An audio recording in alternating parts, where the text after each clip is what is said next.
there's no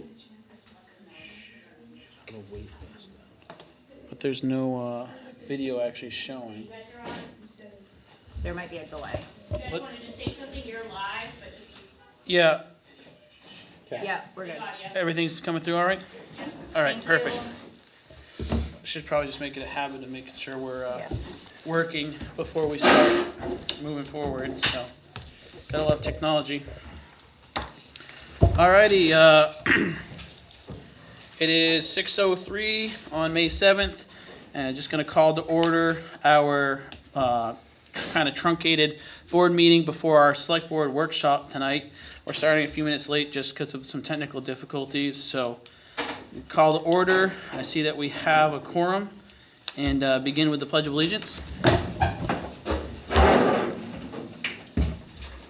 Pledge allegiance to the flag Of the United States of America, and to the republic for which it stands, one nation, under God, indivisible, with liberty and justice for all. Alrighty. Do we have any amendments to the agenda? No. Nothing from Jerry? Anything from any board members? All right, perfect. No amendments to the agenda. We'll move into public comment. Before we begin public comment, just as a reminder for everyone watching, this is really a period of time to solicit information from the members of the community, not necessarily a question or answer, a back and forth, but really to just share information, so that can be shared here in public comment or via email to any of the board members or to some of Jerry's afternoon coffee talks. So, any public comment tonight? Yeah. Yep. Yeah, just please come forward, take a seat. If you press the button, the microphone should be on. And then, It's not on right now. no, it's not on right now.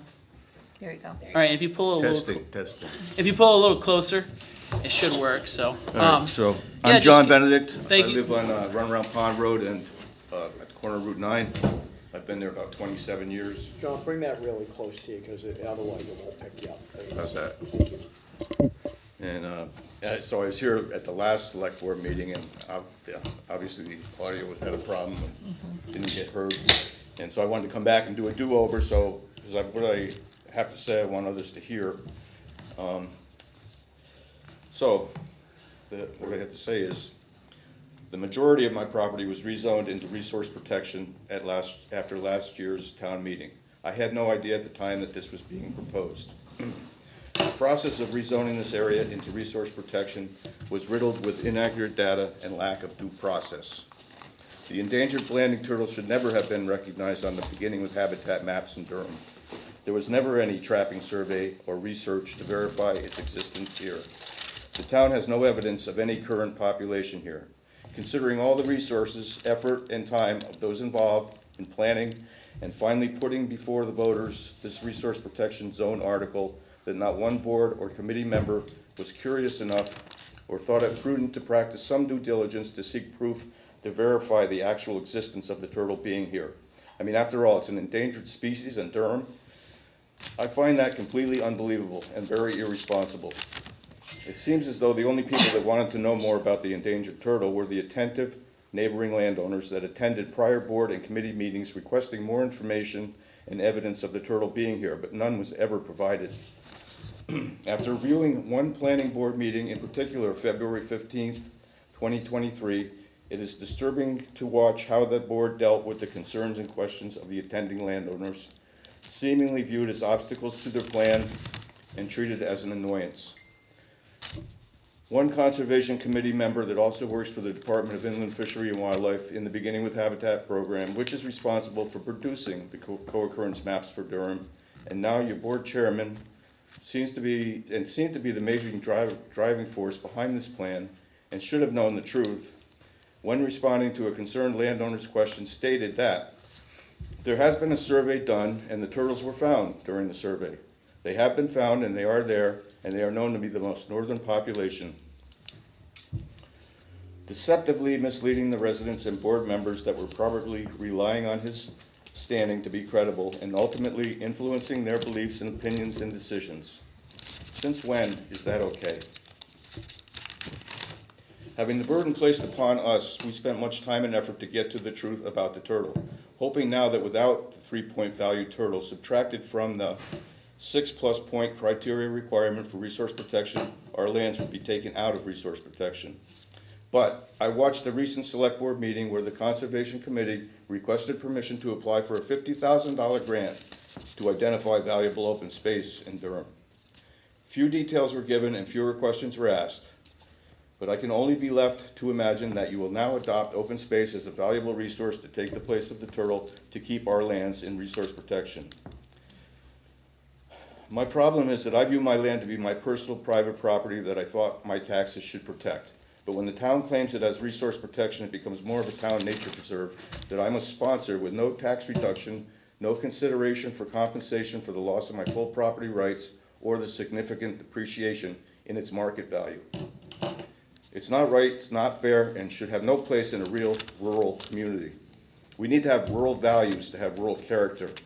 And this town has changed a lot in the last 5 years, and if this is any indication of the underhanded, unfair, one-sided methods used in taking landowners' inherent rights away that this current town governance continues to support in pursuit of carrying out the comprehensive plan, I, for one, am truly concerned for the few residents that own property this town seeks to preserve.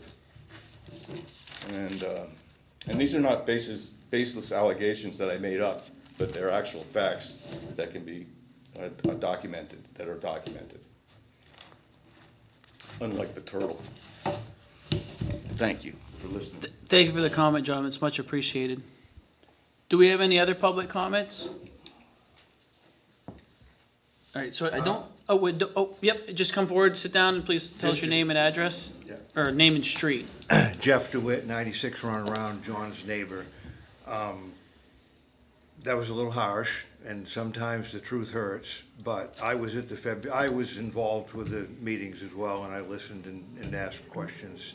And I guess the biggest beef for us as landowners, and there's several of us in here, yeah, we want to preserve open space, and we want the town, we want it to remain a rural community, but we feel like we've been violated in a way where this is our property. We've been here for a long time, 20, 30, 40 years, some of us.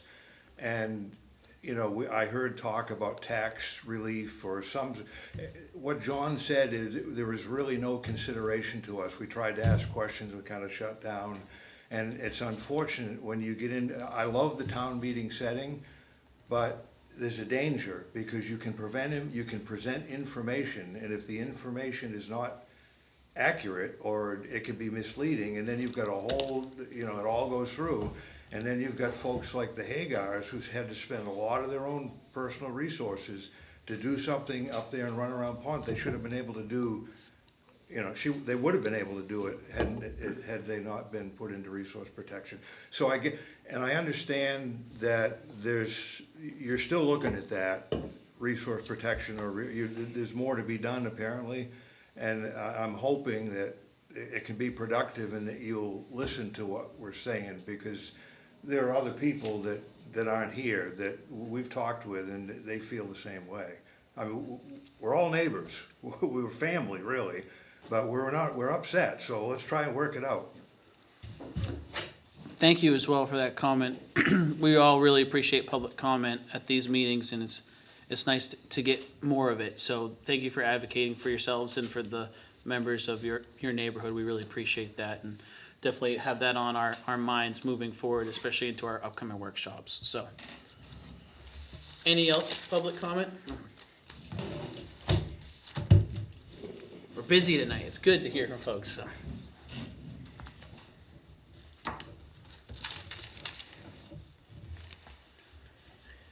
Good evening. My name is Lois Kilby Chesley, and I live on Runaround Pond Road. I was part of of the meetings, I guess that I'd call them, the gatherings that we had to talk about the impact of the resource protection that went into effect in 2023. And I realized that there were public hearings. I did know that it was coming. I just didn't know how it was going to impact, and I didn't attend those meetings. I would say that every community member should attend those meetings, because certainly I missed a lot. I would like to say, though, that I contacted Becky Orff and Derek York at Inland Fisheries, and I'm sure that they're colleagues of Joe's. So the answer that we got back, because I did a FOIA on the Blanding turtle, the answers that we got back was that there is no sustainable population of Blanding turtles in Durham. There was one turtle, perhaps a Blanding turtle. It was judged by the shape of its shell in a photograph. And I have the photograph. It's a gentleman holding it. He's standing in the middle of Chesley Hill Road. He's holding a turtle. How one would know that it's a Blanding turtle, other than if you're a turtle specialist, I don't know. But at this point, Derek York responded through Becky Orff to say that there is no Blanding turtle population in Durham, and therefore anything going forward should assume that there are none, because they haven't seen them since the early 2000s. There was one turtle in early 2000s, and nothing since. Did somebody have a pet one and let it go? Maybe. Did one wander from Cumberland County to Durham? Doubtful, because the northernmost point at which the turtle's habitat is within Cumberland County. So somehow a turtle was transported or moved, or maybe gave up his urban life and moved to Durham, and one turtle was here 25 years ago. So I hope that when you consider the impact that it has on my neighbors, I'm not part of it. I'm on the other side of the road. I've got the pit next to me. But my neighbors have fields, and it does impact them. When you take property that probably wouldn't be built on, but could have been possibly, when you take it out of their hands and put it into the hands of the town. And I agree that people's property should be people's property. They pay the taxes on it. Thank you. Thanks, Phyllis. We really appreciate Lois. Lois. Well, thanks, Lois. We really appreciate that public comment, and we always appreciate too when folks are speaking on behalf of members who may not be able to make it tonight. It's always good to hear from everyone about these important considerations. So, do we have any other public comment?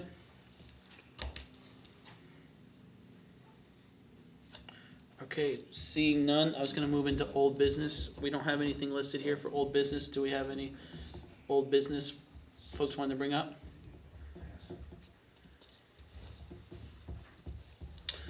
Hold on one second.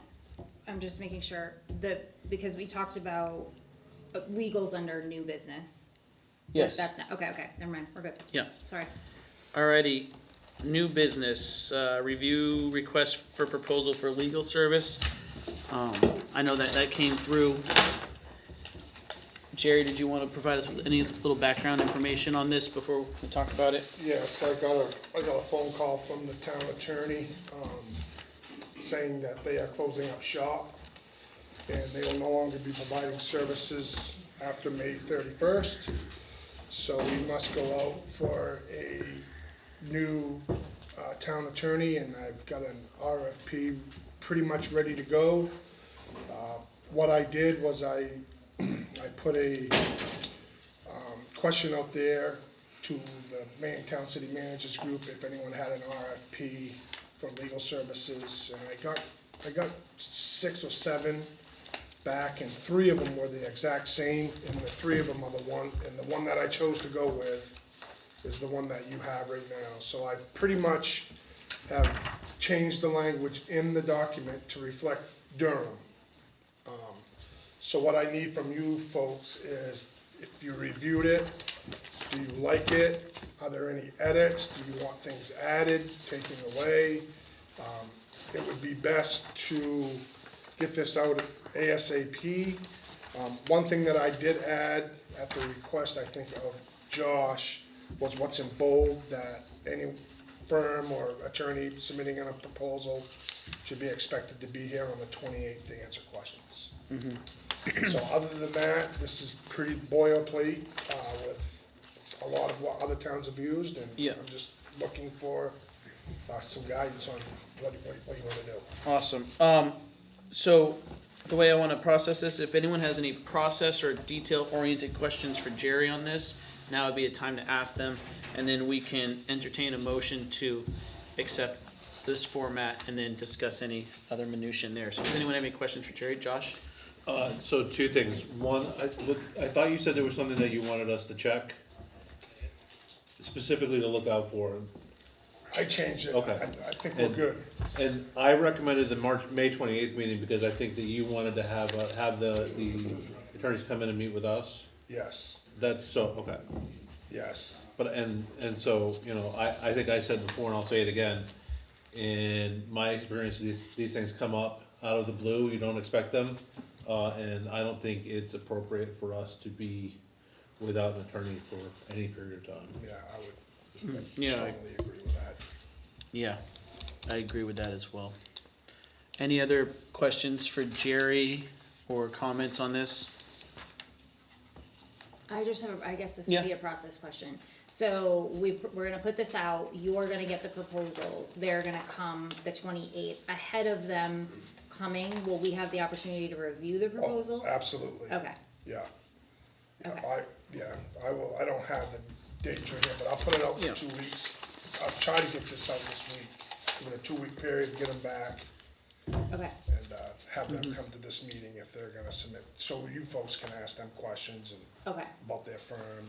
I just wanted to make sure that we were gonna have the opportunity to review that before they're sitting in front of Yes, us. And absolutely. Okay, Absolutely, yeah. thank you, that's all I have. Alrighty.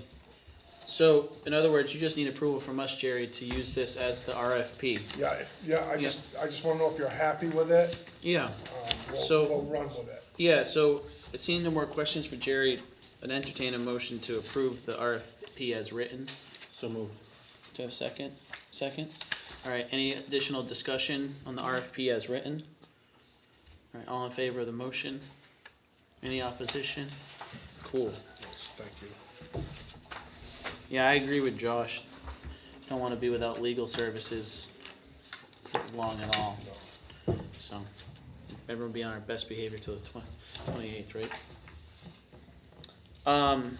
Let's see, any other new business? I have none. Alright, manager report, Yeah, anything else? I've got a few things here. So just to let you know, I did go to our current attorney's office today, and I picked up all of our legal documents. So they're in my office right now. Once we get a new attorney, I will just give them that box, so they'll have that for their records. Paving, no decisions or anything need to be made tonight, but paving has come up. We were going to pave the Auburn Pownell Road. Well, there's a massive CMP project that's going on, and they're gonna be hauling a bunch of heavy equipment across that road, so I'm encouraging Calvin to pull it until that project is done. We don't wanna lay a nice fresh mat out there for heavy trucks, 100,000 pound, 80,000 pounds to ride over it, so we may have to come up with a different plan. Calvin's talking to the paving contractor as we speak, not right now, but working with them to see what we can do. He does have a project to finish up Quaker Meeting House, may be able to do that, but if we pull the plug on that, I'm going to recommend that we carry that money over, or we take that paving money and put it aside, so we have it for next year, and not roll that back into the undesignated fund balance. So we'll talk about that later, it's just kind of a information thing right now. We just got wind of it. Calvin just told me this week about it, so I just wanna let you know that the paving road. And may it's not change. appropriate to ask one, it's not appropriate Yeah, to ask a sure. question? Yeah. Is that appropriate? Yeah, I was gonna ask a follow-up question as well, but if you wanted to ask one first, yeah. So I think that what we have a schedule, right?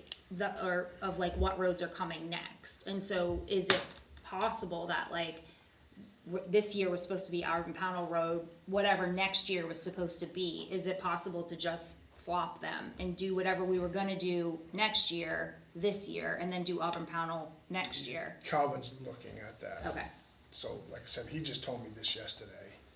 And the only reason why I feel like maybe that would be, and again, obviously, you guys are the professionals, right? And we're gonna hear what your recommendations are, is that the price will just continue to go up. And so I would like to see us get in paving this year at this price versus bank the money and then have the price go up next year. Yeah, it gets a little bit more complicated than that, because when they bid, they're bidding on 2.4 miles straight ahead, and they're going. So when you change that, and if they have to mobilize a little bit more, that's just gonna add to the money. That's why we're talking to the paving contractor now to see what we can do. Okay. If it can be for the same, it's still, I just wanted to inform you that, because we have a big project, it makes no sense to put a fresh mat down. Yeah. I definitely agree with that. You can't do that. I That's- definitely agree. And just so you know, we're gonna film the road, video the road as it is now, and we'll video it afterwards. And if they break it up, crush it up, we'll have them fix it before we even pave it. That's what I So, was gonna say. I was gonna ask if We're there on was. it, I just want you to all be informed in case you get asked. Yeah, I was gonna ask if there was any opportunity to see if CMP would support certain road repairs, knowing that they're moving heavy equipment Yeah, through there. so we're getting $1 million bond, Okay, so we're setting it all up again. Yep. And- We're doing good, we're getting all of our ducks in a row. yeah, Speaking of ducks, I'm gonna talk about ducks here in a minute, but we're getting all our ducks in a row, so I just wanted to inform you, okay? Cause I just got informed, so I'm just keeping you up to date. and so clarification question more for our edification.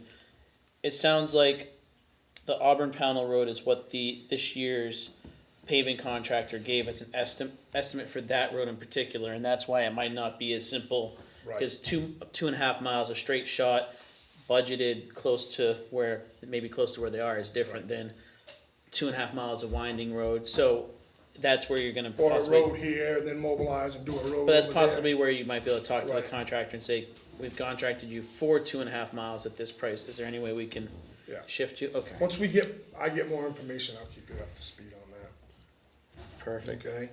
Anyone else got any questions on that issue before Jerry moves into some more stuff?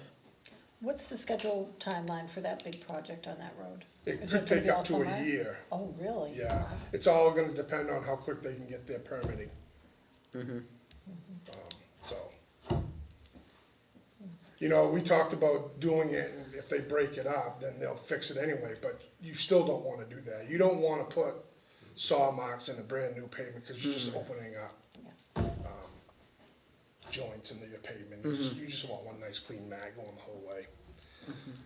But we'll keep you up to date on that. The dock situation, so the code enforcement officer talked to the property owner this week and said, no more parking. You're done. And he said he's gonna issue a violation, just give the property owner have to stop. They were a little concerned because they wanted to park there, but they're creating access off the road. They don't have a permitted access. Can you just so- clarify what Yeah. location you're talking about? Okay, so we're talking at the corner of Rabbit Road, Runaround Pond Road, and Route 9.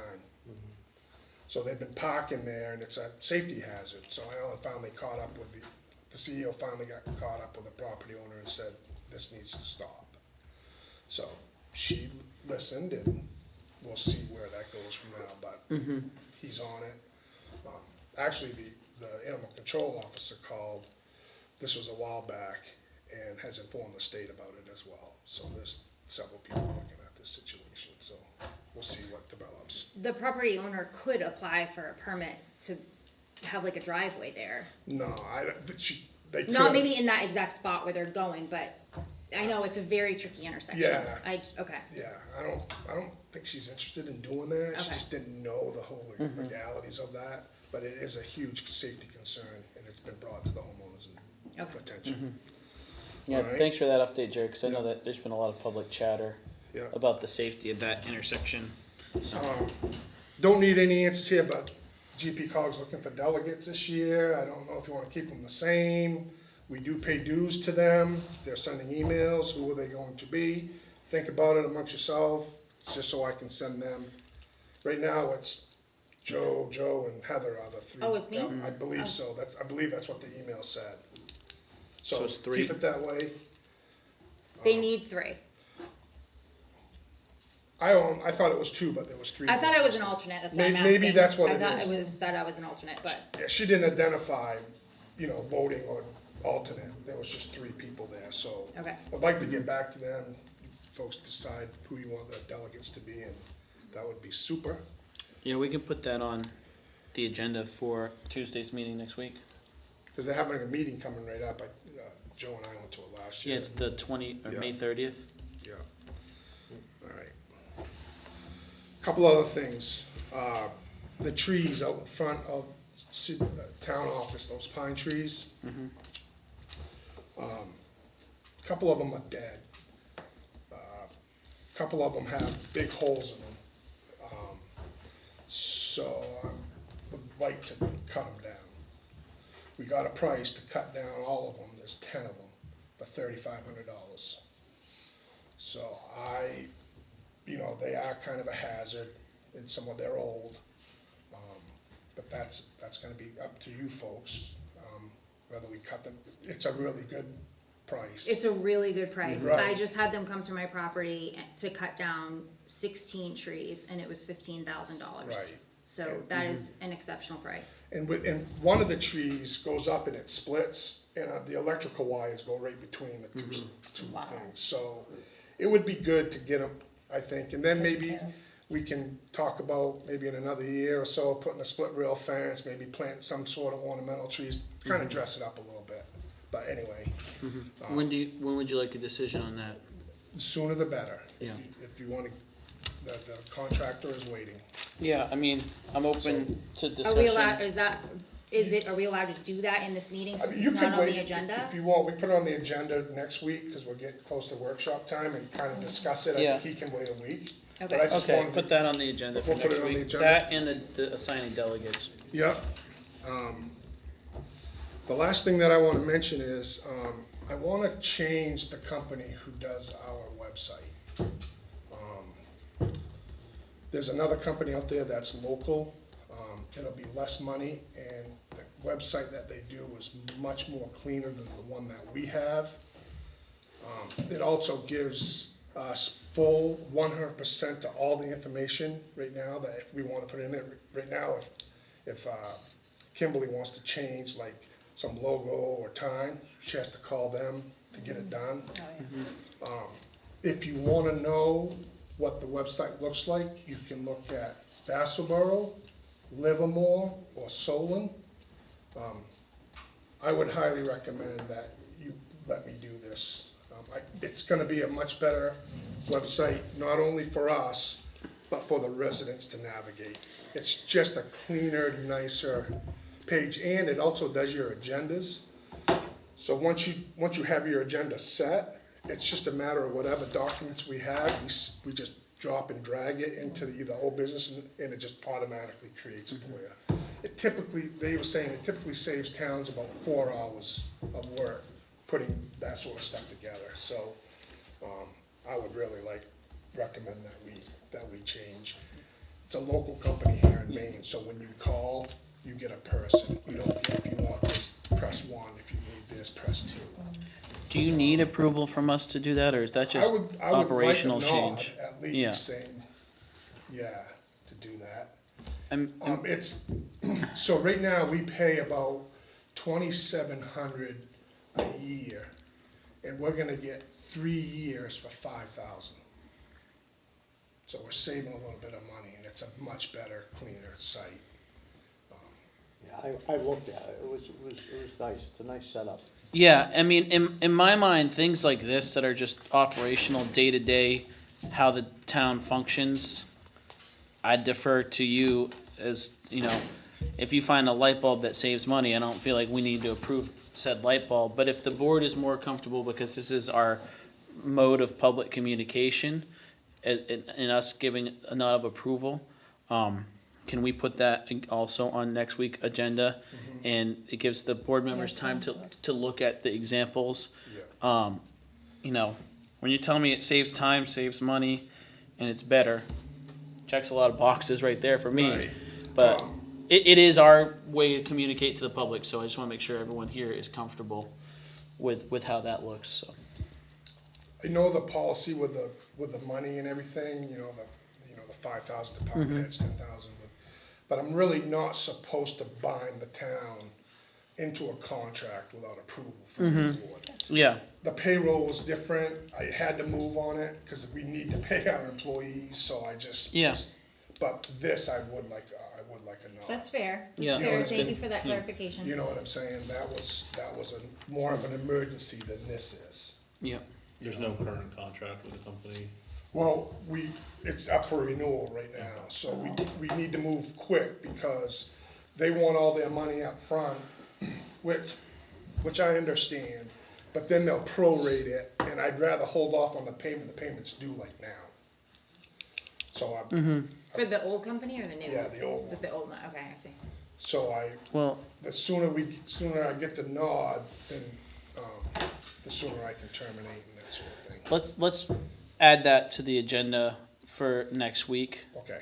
Give folks a chance to take a look at some of the examples in case there's anything glaring. I mean, it sounds like, Joe, you've looked at it and like the looks of it. I'm familiar with those towns' websites as well, but since it is a contract, I do want to save that for Yeah, an old business or a new business next week, so. okay. Is that good with everyone? Yeah. Yeah. Cool. Anything else for us, And Jerry? that's all I got for you for now. Any board member reports? No, so I just wanted to say, I really appreciated the public comment tonight. I'm bummed that the individuals left. I think that it's something that we're gonna bring into our workshop, which we're about to start. I would not classify every statement made as 100% factual, but I do really appreciate people taking time out of their day to come share some of their feelings on the subject matter. It's an important process, so I'm very excited to incorporate some new findings and some of their experiences into our workshops and that we're gonna start here in a few minutes to really set a policy agenda for the year, so. Anything else for board member reports? Just that Jessica asked me at the beginning and I forgot, I should have asked to amend the agenda to include a vote on I think it was AP warrants, Small AP warrant, payroll warrant. the payroll warrant that had to get done. Okay, And can we add, upcoming meeting, solid waste, May 13th at 6:30 Yep. here in the fire station. Will be recorded, because there's gonna be a lot of information presented at that meeting. okay, perfect. So I've added the upcoming meetings to say Solid Waste Committee will meet May 13th at 6:30 here at the fire station. And I'll let you retroactively add in the AP warrant, Thank you. so. I have one other thing. Yeah, So Heather, you had a question on the CEO report. Would you like me to address that now? If, I'm comfortable waiting if you feel Okay. like we need to move. Yeah, okay. okay. So consent agenda, anyone have anything they want to remove from the consent agenda? All right, well, we're just gonna, do we need an executive session? No, I would just add, I would have added the AP warrant and the Okay. payroll warrant to the consent agenda. We'll add that then, is that a motion? AP warrant and payroll warrant. Can I do just Yeah. one other thing? We did get our meeting minutes, correct? From our Yes. last Yes, meeting, they are. and so can we just add that also? The AP warrant, payroll, and meeting minutes from, help me with the date, Jess. April 23rd. Yep. All right, so I think we have to vote to add that to the consent agenda. If someone, I'd entertain a motion So to add moved. all those. All right, any second? Second. All in favor? Or sorry, any discussion? All in favor? All opposed? All right, those have been added. And do we need an executive session? All right, I would accept a motion to adjourn. Do we have to Do we approve the vote on consent agenda? Oh, sorry, yeah. Accept a motion to approve the consent agenda. So moved. Second. All right, any discussion? All in favor? All opposed? All righty, and I would accept a motion to adjourn. I'll make a motion to adjourn. A second. All in favor? Any opposition? All right, adjourn. All right, so we have the 6:30 workshop, but if anyone wants to take a couple minutes to use the restroom or get something to drink or something like that, now would be the time. Jessica, I didn't know if you were breaking this up into now a separate link? Okay, perfect. So we Sorry, set this up as a she mentioned roundtable, that to and me we earlier.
I see all red lights except for on John's microphone, so as long as we get those on.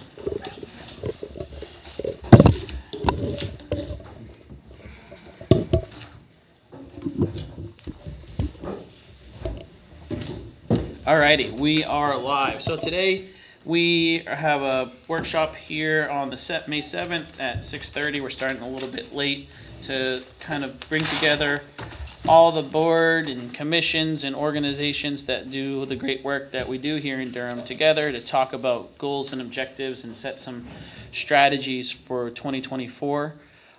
In terms of format, I'd like to run this where we're going to go through and have everyone introduce themselves and say what entity they're representing.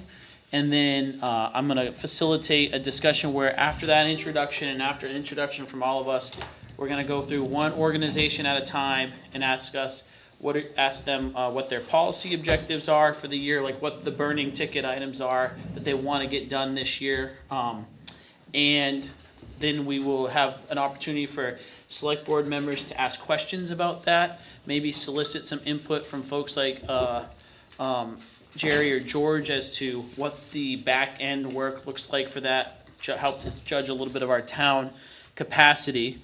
And then from there, we're going to kind of hear everyone out. The select board is going to vocalize some of their goals and objectives, and then take all that information, combine it together with things like public comments that we've received over the year so far, and then next meeting, the select board is going to set the policy objectives for each each board, and say, you know, based off what you're saying, you think you need done, based off of the needs we think we need done, here's how we're going to proceed for the next year and what we're going to work on.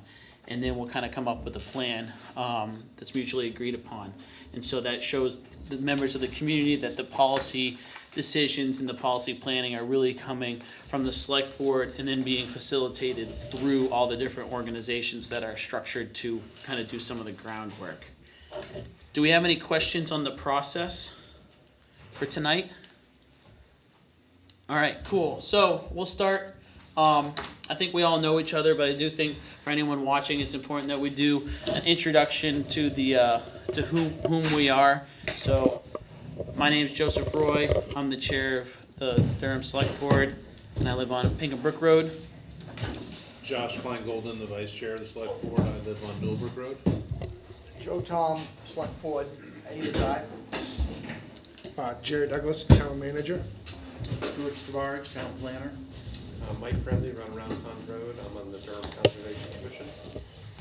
I'm Lois Kilby Chesley. I live on Runaround Pond Road, and I'm the chair of the Durham Historic District Commission. I'm Jess Costa, I'm on Brianna Drive, and I'm the chair of the Conservation Commission. Juliet Toplinger, Vice Chair of the Planning Board on Royersboro Road. John Talbot, Stackpole Road, Chair of the Planning Board. Curtis Dimick, Chair of the Solid Waste Committee. I live on Emerson Road. There you go. Are we going? Yeah. I'm Heather Roy, I'm on the select board. I live on Hollowell Road. I live in Durham. We hope so. I'm Debbie Oliver, I'm on the Select Board, and I live on Cottage Woods Road. On what road? Cottage Woods. Thank you. Alrighty. So from here, I just want to go around the room and start at this end with Michael and Jess from the Conservation Commission. And if you could please share your primary goals and objectives for this year, and share any sort of other info you would like the select board to know pertaining to what you're hoping to get done, what sort of resource needs you might have, or any concerns or trends that you want to share with us. So. All right, I'll start. So we're gonna find out next week if we're going to get that Mingle Wave Climate Action Grant. And that would be working with a consultant if we get the grant to develop an open space plan, which would have a number of community events and activities. And it would ultimately help identify areas that are vulnerable to climate change in town. Things like flooding and other extreme weather events. And then also help identify priority areas for conservation in the town. and maybe come up with management plans for town-owned parcels, and hopefully getting those, getting the community more access to some of those parcels. And it will set a percent land conservation goal for the town. And it may be used ultimately to help update the next comprehensive plan. So we'll find out next week if we get that grant or not. And then another priority is kind of second phase look at the solar ordinance. We were interested in coming up with a siting map of suitable locations and locations that shouldn't be used for solar development. And we wanted to take another look at the, maybe coming up with a mitigation fee structure for different size projects. So we wanted to do some more research on that. We do want to work with the Agricultural Commission if they get formed on that, knowing that, we want to avoid areas of high-quality agricultural lands. So, that's something we know maybe, we won't get all the way through with this year. And we do want to kind of work with the Agricultural Commission when they're formed. And we want to support a next round of updates to the resource protection zoning, working with George on that, recognizing there's some updates to the beginning with habitat maps in the town of Durham, and beginning with habitat developed areas. Past year they came up with some revised maps of areas that are considered developed, so we would be kind of hoping to support George in that update. And then we are interested in maybe working jointly with the planning board on a research session, maybe a couple extra additional meetings from some representatives from the planning board and the Conservation Commission on potential battery storage projects in town, just to get more information on what those are, what the impacts are, what the risks are, and if there's any potential benefits at all to having them come to town. Okay. Does anyone have any questions just on anything that just said? Not necessarily at this point discussing the merits of any of those things, but just some clarification questions. I open it up to the board first, but then I would also open it up to other members of the panel here tonight to ask questions too. So, Heather? I have a clarifying question based on some public comment that we've had about the new climate action grant. I want to make sure that I have a clear understanding about whether this grant, I hear what you're saying about priority areas for conservation in the town. That would be, once they were identified, reaching out to the homeowners that own that land and seeing if they're interested in conserving their land. But the town-owned parcels, then that's something like the town would vote on. Is that correct? Am I stating that correctly? Yeah, I mean, there would be multiple mechanisms for conservation, and some of them would be potentially getting more landowners to do easements. And then, figuring out if there's ways to connect town-owned parcels or other areas that are conserved with other habitats. So multiple mechanisms for conserving land. Anything else? Yeah, I was gonna follow up real quick on that, because my question was based off of like what Heather said, based off of some public comments as well. Like when you say conserved lands, do you have a definition that you're working with?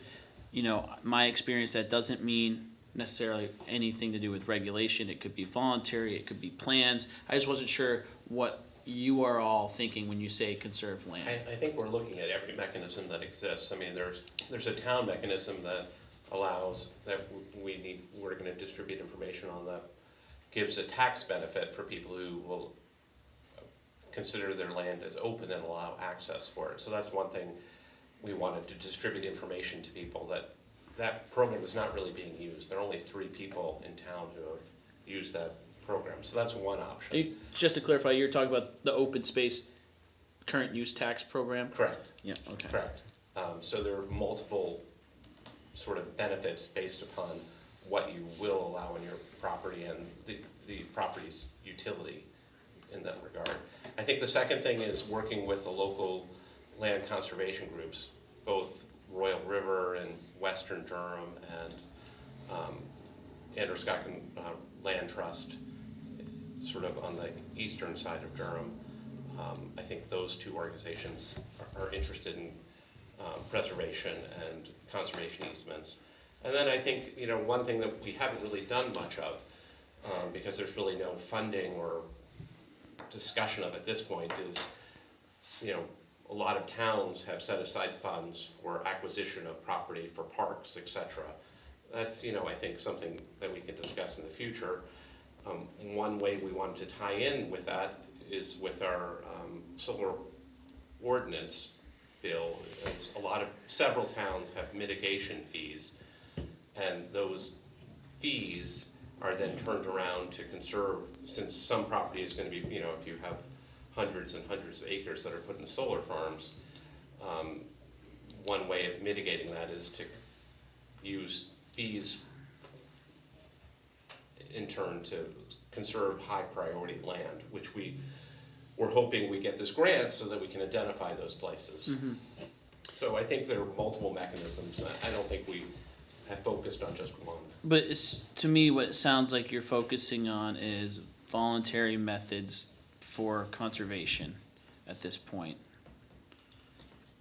Yeah, and, you know, kind of any mechanism, and Yeah. any new mechanisms in the town. Okay. because I understand there's no fee structure for like accepting mitigation Okay. fees and how those could be allocated. And so there's no system, and not just for solar, but for other types of development.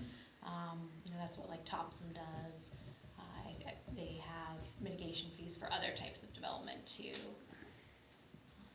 Awesome. Heather, you have a question? In the workshop format, I'm gonna be extremely blunt, and just because I feel like that's the fastest way to get to what the information is that I feel like needs to be said. There are people who I believe are falsely assuming that land that just went into resource protection is going to fall under some caveat that it can be, that this grant is being sought after to now turn their land into open space. And so I just wanna, No. right, I understand that, I just wanna make sure that that is said in a public forum, that that's not what this is seeking. Right, totally separate, absolutely separate. Resource protection is a different thing. It's not what we're talking about when we're talking about conservation goals, moving forward, coming up with a plan, yeah. That's a good question though, and I think it's good to always raise public comments in these sorts of workshops so we can get answers like that down for folks to understand what the goals are. Yeah, it'd be a great thing for us to clarify. at Yes, the meeting that's then. right, when you get to the education piece, to make sure that people clearly understand that this is a voluntary situation.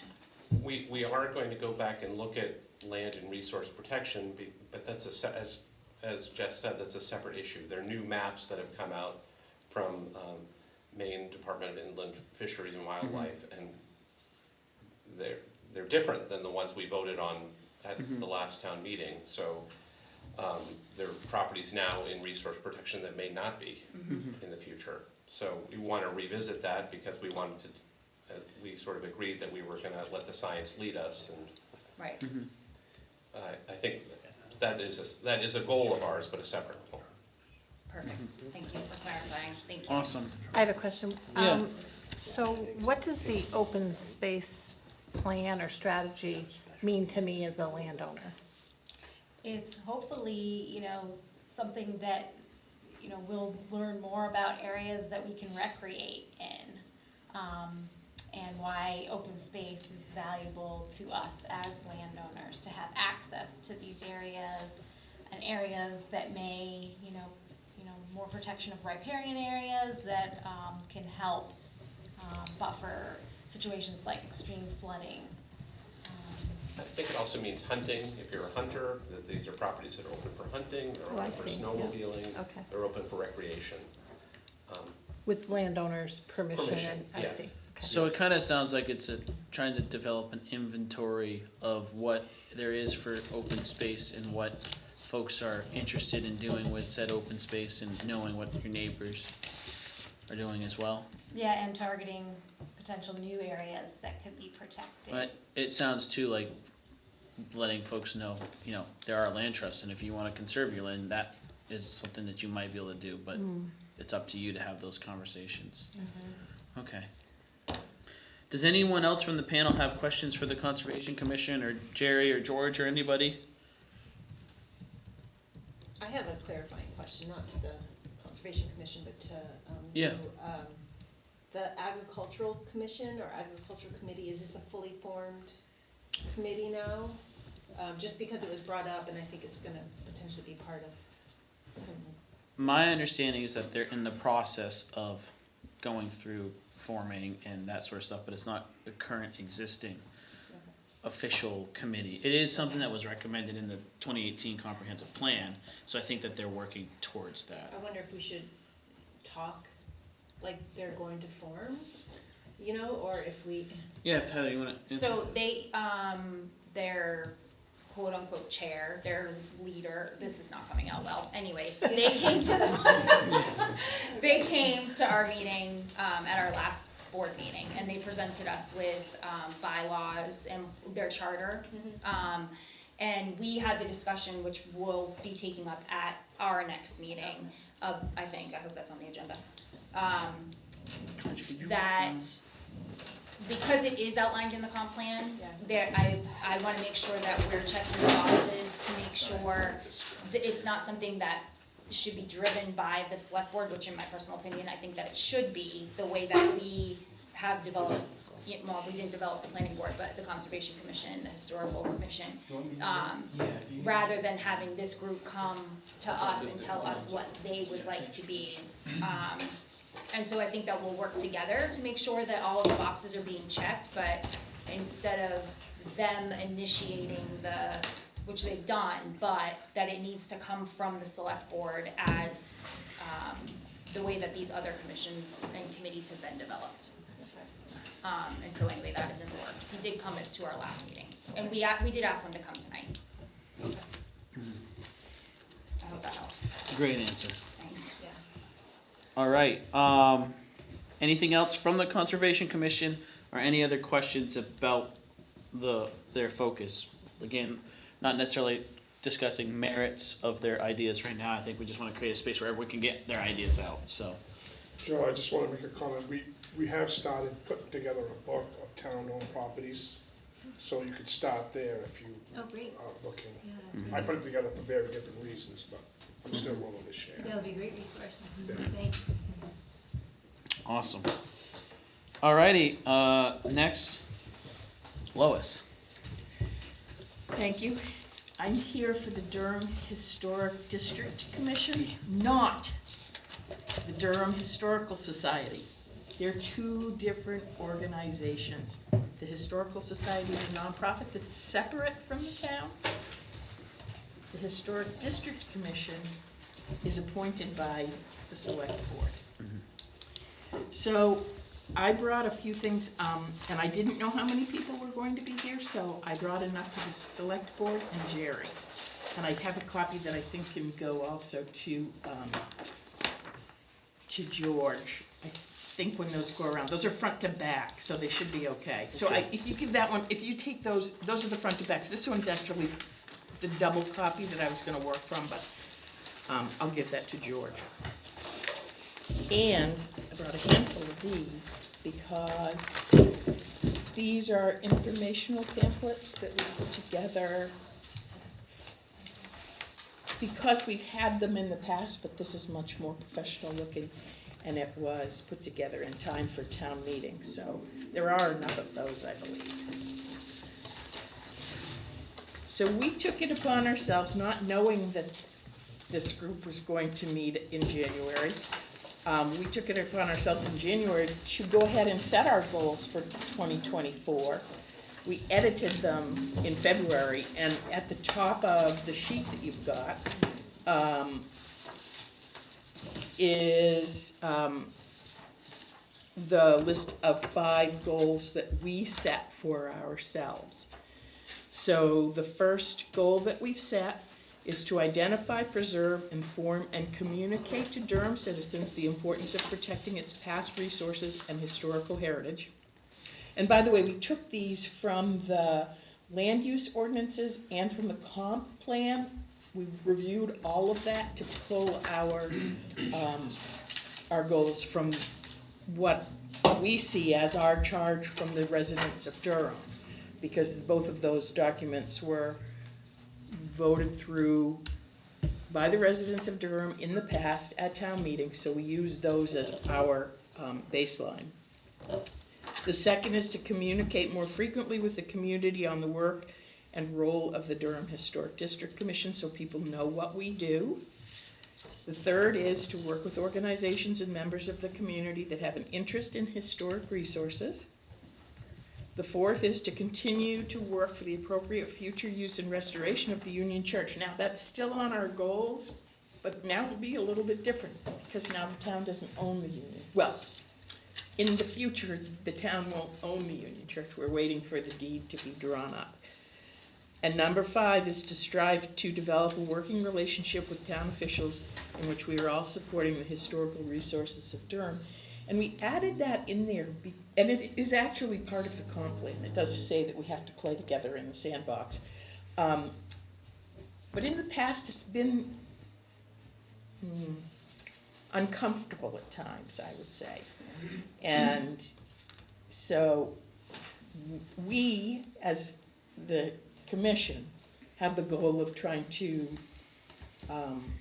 heal some of that so that we can all get along a little bit better. And then I also included for you our mission statement and the bylaws, just because I wanted to make sure that everyone had access to those.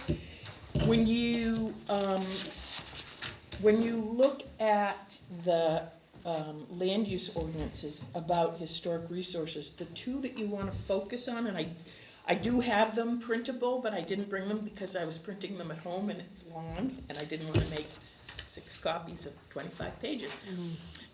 But it's on the website, it's in the land use ordinances that you can access, that anybody in town can access digitally. But the 2 articles that are specific to the Historic District Commission are Article 5.14 and Article 12, as well as the definitions that are, some of the definitions that are in Article 19 at the end. So we've been working in the Historic District Commission, we've been working on editing at the request of George, because George used to come to our meetings, and I know now he's not paid for those, and so his time is different. I think that's what I understood you to say, is that if you come to there, you're either overtime or you have to give up your time on some other day.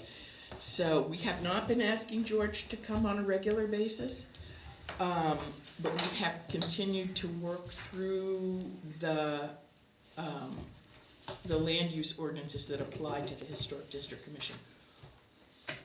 We anticipated presenting at, or giving it to you for consideration at the town meeting in 2024, but we hadn't had input from the town employees on any of it.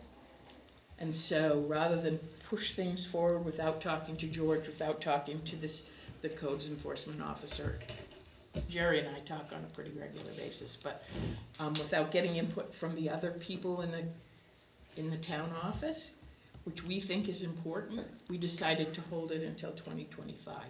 So I'm gonna say we're pretty much done, although there may be a lot of editing that ends up being done in the next 9 months as well. That's pretty much where we are. I won't go historically back into what happened in 2021 and 2022, but it was uncomfortable. Any questions from the board for Lois? Josh? You had sent us an email about a name change. Yes, I Did did. you get an answer to that? I did not. So I emailed George, and he and I came up with the same, I think, answer, and that is it has to go in front of the town at a town meeting. Okay, yeah, And so I would like to add that to their list, okay. because Yeah. I can't remember the reasoning off the top of my head, other than I think it was confusion. It's just confusion And because so- Historical Society and Historical Commission, forget it. People don't know the Yeah. difference. Can you remind me of what the name was that you? Well, I mean, I threw out, Oh, so there Josh wasn't and something that I your threw committee out had- sort of what George, so 2 years ago, George had proposed to the commission that we change our name. And he had put forth the Durham Historical Preservation Committee.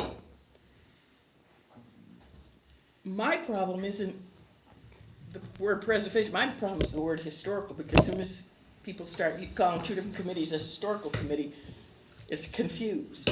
And so I threw out the possibility of calling it the Durham Heritage Preservation Committee or Commission. I don't care whether it's committee or commission myself. There are commissioners who do.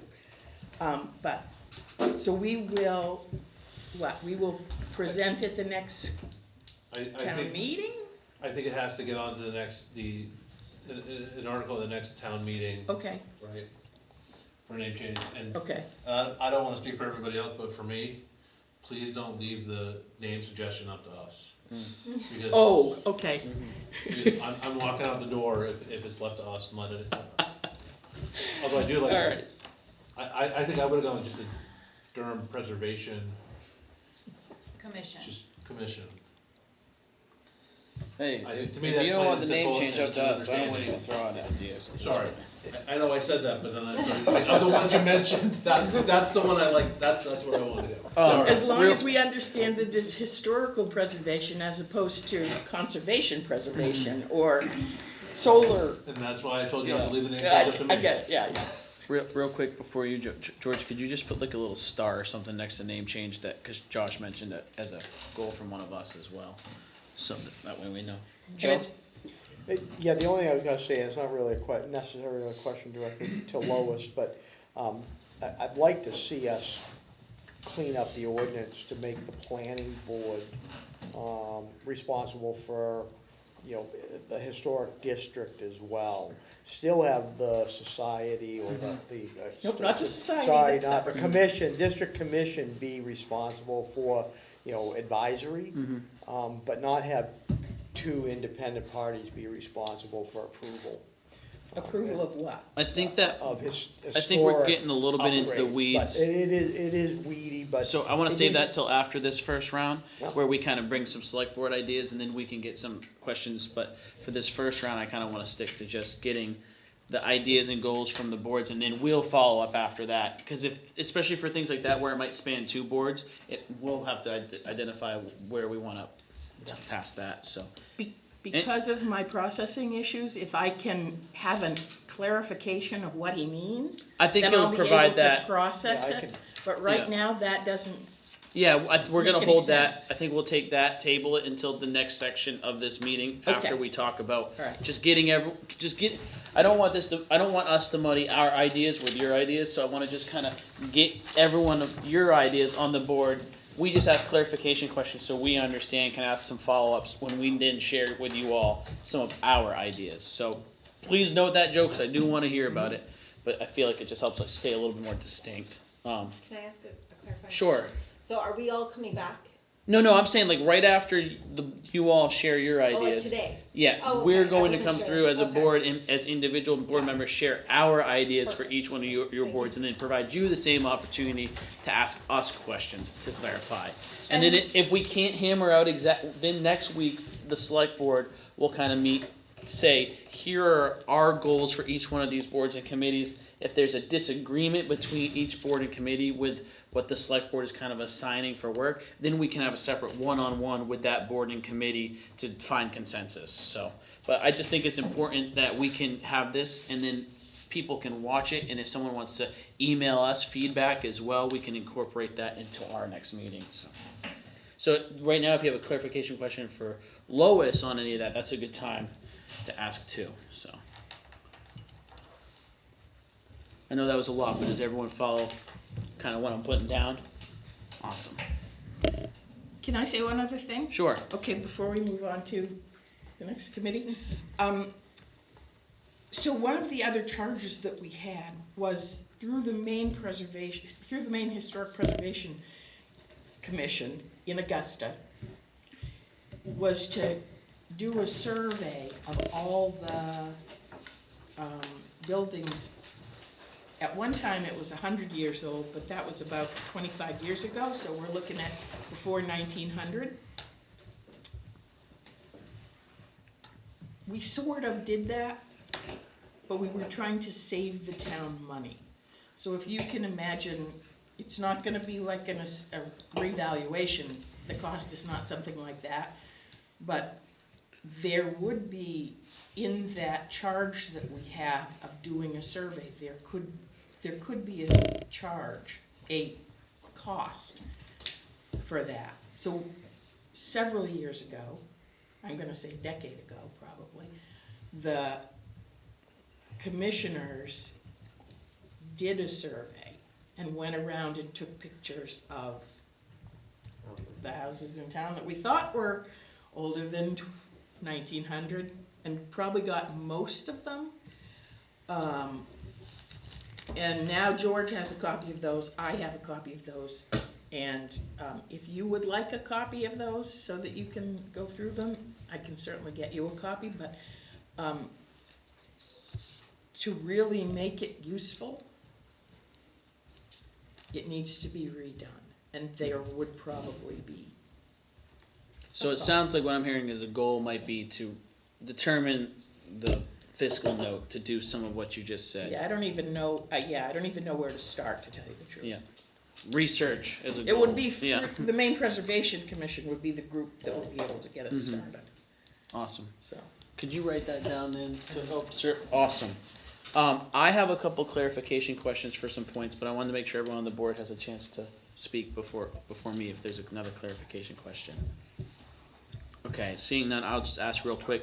So you said one of the goals is education on Historic District Commission work and working with other groups. Yes. Does that look like, just being a resource for anyone who might have a really old house or barn or building that they can come to you and say, I might not be in this district, but I'm interested in how to go about preservation, or, leverage some of your all's experience about working with people who on historic buildings? Is that my So, understanding that, or is that a We separate? don't have the authority to do that. Oh, well, I mean, like if someone came and asked you, or I just want to make sure I'm If someone came and said, I've got a understanding. barn that needs to be redone, and what would the requirements be to it, because it's within 1,500 feet of Mm-hmm.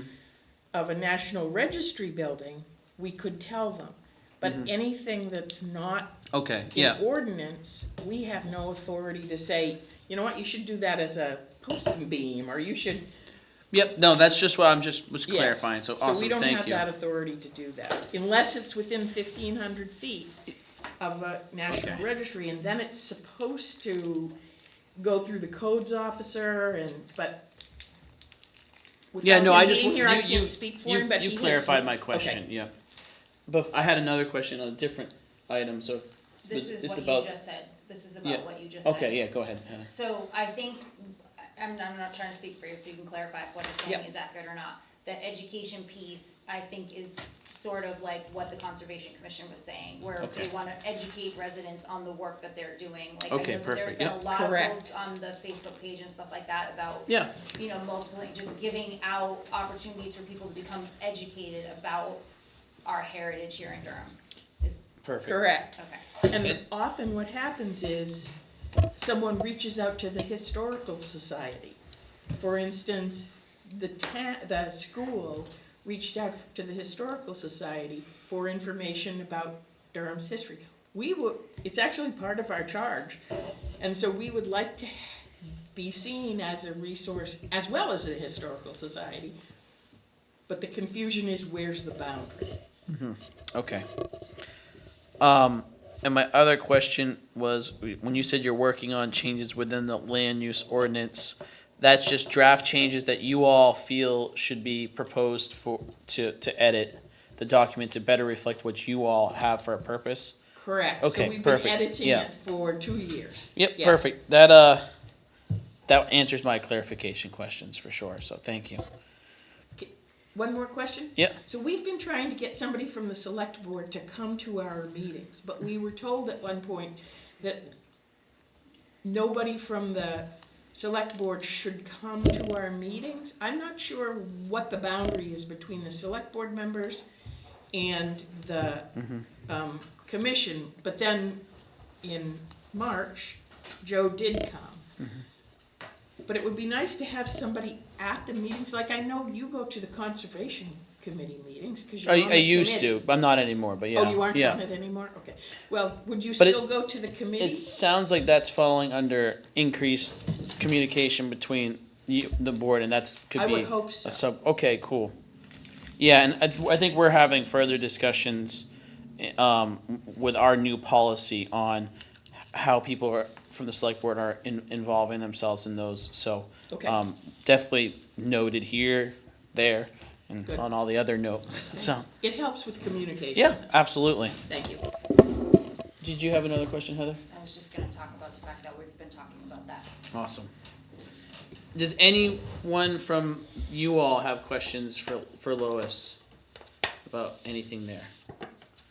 Alrighty, seeing no questions, move to the planning board. Okay, I'll thank- defer to you, John, or Julia to Julia. jump in if I Yeah. say something stupid. Good, John Talbot. I'd like to start with, if I may, a little off topic, but I think an important one, is some new folks here, but as a reminder, the process to get before the town meeting is very formal. And so that even if you just want to change the name of an organization, it has to be drafted as an article. Generally, and I go through what we did last year, that worked well, but it does require a public hearing prior to. Yeah, we're that- totally aware of the process, and that's why I think it's good that it's being brought up now that there's that desire, so we can make sure all those are followed. Yeah. So, and we had a good also say we had a great process last year with conservation and the solar. And that, I think, is a good model for going forward, because one of the concerns I've got is how much broadband there is to do everything we'd like to do. And Yeah, and that's the goal of this meeting, is to the help long pole and establish the tent that. is always George, and it has been a great help to us. So I'll start with that. We had the opportunity in I think the 5 or 6 items that you have that I think George, the town planner, provided. We reviewed those as a planning board last Wednesday, and we kind of came up with our what we thought were high priorities, low priorities, whatever. And then we had a Zoom, Juliet and I, Jess and Michael, on Sunday evening to kind of talk about, I guess, let's start sorting out that broadband a little bit. What could we work together on? Because I think at the end of the day, the stuff that's on your work list are things that we'd all like to see, and we've talked about over the last year. Siting on solar farms, cell towers, battery storage came up late in the process last year, and resource protection. So I think, if I may, our priority, what the goals that we'd like to work on. And then I also have to say, we've gotten really busy on applications and projects right now. So we went extra long on one meeting, and then we had a separate meeting just to kind of clear the deck a little bit. So that is also something that we have to figure into our workload. So our two, I think, goals or priorities are battery storage. I think that's a real challenge out there. There's all kinds of things. There's been fires. New York's put them on hold, and I won't give you my opinion on them, but I think that's something the town really needs to study and actually come up with a article on.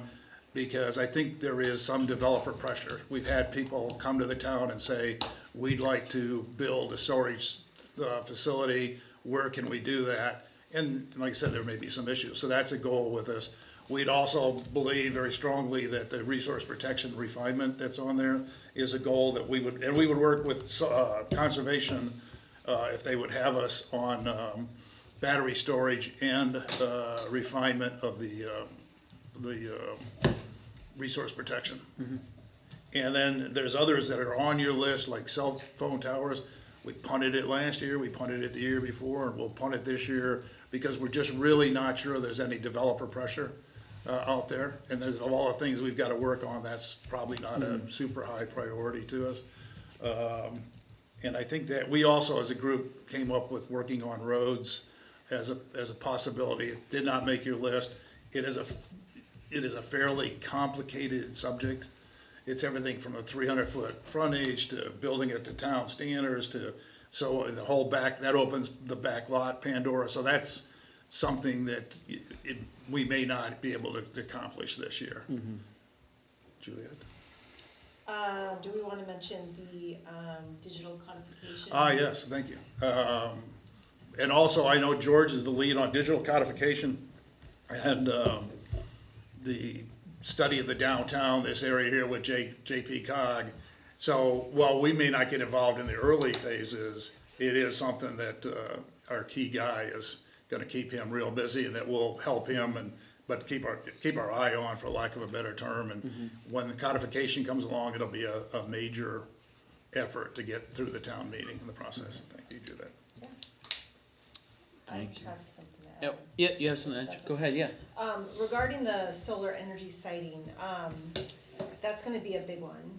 And if, just a thought, if the agricultural committee is forming, we might be able to work with them on that.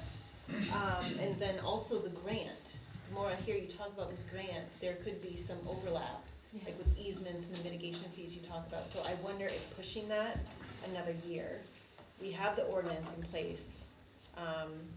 We don't have solar developers knocking on our door right now, but like we do have that ordinance in place. I feel like maybe we get started or we start looking at it, but it's gonna be a longer term thing, or maybe have that idea that it may be a longer term thing. And then if we take that off our, priority plate now, we would have more time for the other things that we just mentioned. Yeah.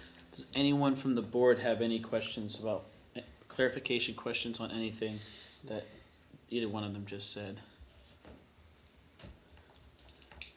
I think I hear you loud and clear, and just to your point, John, like, this is why we're doing this workshop, because we also know that your board, the both of you, are responsible for set work that has to be done, and that these extra things take time and resources, and that's the whole purpose of today, is to identify the needs and identify the best way to get it done with the limited time and resources. So that's what we're doing today, and appreciate this this list here. Was that a hand raised, Joe? Did you have? Okay. Cool. Do any one of you have clarification questions for the planning board, or Jerry, or George, or anybody? I got a question. Yeah. What's this battery storage I keep hearing?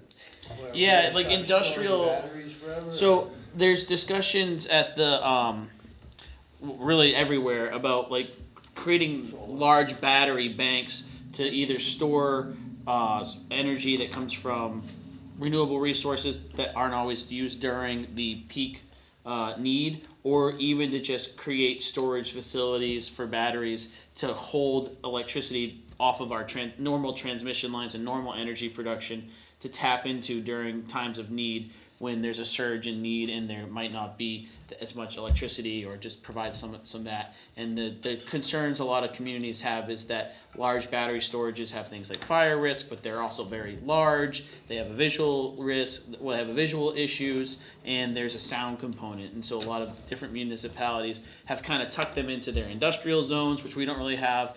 And so it's just kind of like, from a visual and sound and safety standpoint, that's a concern that was brought up last year. They're not always paired with a solar or wind project, but there is some discussion to just build stronger grids, to just plot them along different transmission corridors throughout the entire state to have some backup, so. We're not talking little car batteries, we're talking big things, so, Gorham's is gonna be 5 acres. yeah, It's 156 40-foot trailers, Yeah. ours. so, But caveat there is they can be smaller. yeah. That's a big one. They Yeah. can range. And so that's kind of what the battery issue is, just, we don't have anything on the books right now saying what the setbacks are, what the visual things are, and well, that's one to keep a rural town, you know, we have to have a discussion, do we wanna put a big, small, medium, or whatever battery storage facility right along the side of a road that everyone can see or something like that, so. Any other detail-related questions from anybody on the planning board? Mine, I typed a question, but it was for Jess or Michael. Am I allowed to backtrack to one? Wait, or we can get through and then maybe I can just ask a question after? Is that? Yeah, let's just Okay, get okay, through, okay, okay. yep. It's Curtis's turn just as he takes a sip, so I just put you on the spot, sorry, Curtis. Okay. Does he know that he's like got most of us, or at least Heather and I, most interested? Yeah, you're No, you're in the hot I seat, didn't Curtis, know I was with gonna the, answer a lot of questions, I was unprepared. that's fine, just give us your ideas. Well, my first plan is to have a meeting. We have not had a meeting yet. So I don't wanna say too much, so that I don't let the cat out of the bag and shortchange the committee from learning all this stuff.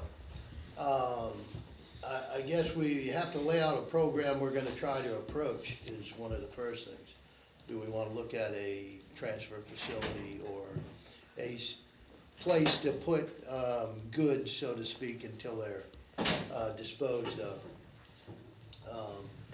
I found out a couple things on licensing. You don't have to be licensed to start doing some of this stuff. You don't have to be called a transfer facility or a recycling facility. You can be non-licensed. The only downside to that is you can only hold your goods for 30 days, no more.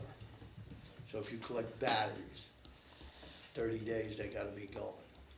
There's a lot of paperwork involved in keeping track of all this stuff. So there's lots of options, and when we first got this, I think the goals were more or less to come up with what direction we were headed, because these are all different directions. There's maintain status quo, which I'm assuming we have to, because we have a 5-year contract. Look at a transfer facility, partner with a neighboring community, which I would assume would be like Pownell. Then you have Town of Durham collect their own trash as a division of Public Works. Town no longer provide roadside service, residents hire their own roadside service. And then opportunities and incentives for reducing tonnage through recycling, composting programs. I do have a ton of stuff to give the committee on that, so that's probably the first direction we're gonna head, is reducing some tonnage.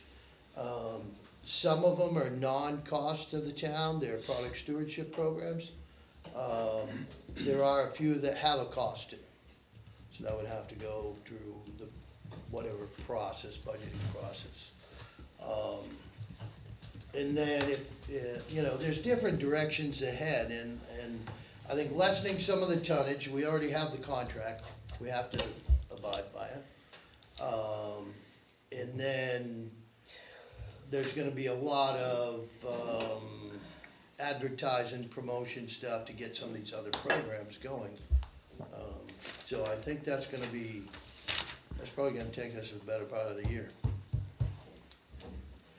My question, real quick for you, is do you feel like you have all the direction you need from the select board to just get started on that first meeting? I think I do, unless there's something that you wanna add to it. Unless we hit you with a curveball this evening, but I just wanna make sure so far you feel you have your ducks in a row, so. I think we're ready to proceed. I just need we need to look at a concrete direction, because I don't, wanna waste the committee's time. And I don't wanna put a lot of effort into going down a rabbit hole that we're never gonna come out on the other end. Awesome. I think we should, So I know that we're gonna meet next week after this discussion and kind of set our goals as well and communicate those. And I know your first meeting's the 30th or, next sorry, Monday. we're meeting the The day at, 13th. We're 13th, meeting the day 13th. after you, but we can follow up there. It Yeah. sounds like you're just doing some intro work at that Yeah, meeting anyway, so. yeah. Does anyone from the select board have questions for Curtis on the details of anything that he just presented? I know that you're gonna be like the popular guy this year in Durham. Cause if our town meeting tells us anything, what, the most talked about item is almost always waste disposal, so. And I'm not trying to promote or not promote a transfer facility or a recycling facility, but I think that after our first meeting, I'll probably take this list of 5 or 6 things, and if I can, go to the next selectmen's meeting and present us with some stuff to take right off the table, because there's some stuff on here that's, I don't think is realistic, like the town not providing service. I don't think that's a realistic avenue to go down, and I don't wanna be heading up that committee. To be honest We with might you. lose some volunteers on that one. Can I actually ask? Yeah, we don't have any questions, you can Okay. all ask some questions. I'm on the committee, Yeah. and unfortunately, I'm not gonna be able to make the meeting next week, but that's okay. You're on vacation, I right? know, yeah. What is, just for everyone, what is the goal of the solid waste committee in general? I think tell me if I'm right here, we just signed that contract. We got the new one for the next Haven't month, signed it yet, but, or we're going to. yeah. Yeah. Casella. But what's after that, right? Like, kind of, is that the Yeah. the bigger long-term? My thoughts, and I'll invite anyone from our board to hop in here to provide clarity, or like John said, if I say anything stupid, they can clear it up for me. My thoughts is that we have received a lot of public comment about the trash disposal in the town, and that we, seem to have ourselves in a situation where we only got one request for proposal answered, and that's for a contract that's gonna set us in for 5 years.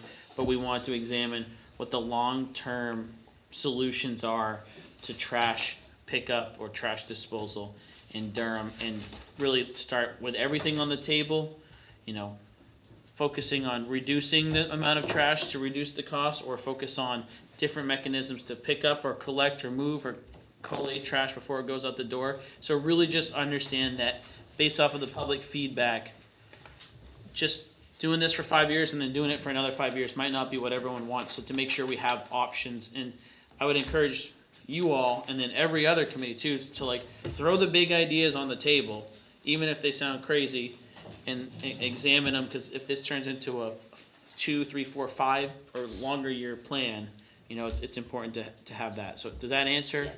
Okay. Does anyone on the board want to add anything to my I words would out just there? add that when Curtis came to, or I don't remember if it happened at the meeting that Curtis came to, but we provided, sample bylaws for you guys to look at as a committee and either adopt or not. And, oh, did you? Okay, yeah. So in that first article or second article, the purpose that we set in that, and then I believe you guys adopted, right, were to look at those things. When we did the committee for the Union Church, we were asking them to make a recommendation to the board of what the best outcome for the Union Church would be, looking at all of the financial impact, the being able to preserve the building, whether the town should maintain ownership or pass it to the historical, whatever. And they created a 200-page report giving us all the information, hitting all of the boxes of all the things that we needed, so we could make a data-driven decision. And I think that that's what our board wants, is the data, to be able to know what we should be putting on the warrant in front of the voters. Okay. So to dumb it down for me, because that's a lot. Sorry. And so here's what I expect. And All right. the most cost-effective way for the town to be involved in waste disposal. Whether that's to hire somebody, transfer facility, something like that. Yeah. How to make it most cost effective for the town and keep the townspeople, I don't wanna say happy necessarily, but, you know, in a method that's going to be something that a majority of people can agree upon. Right.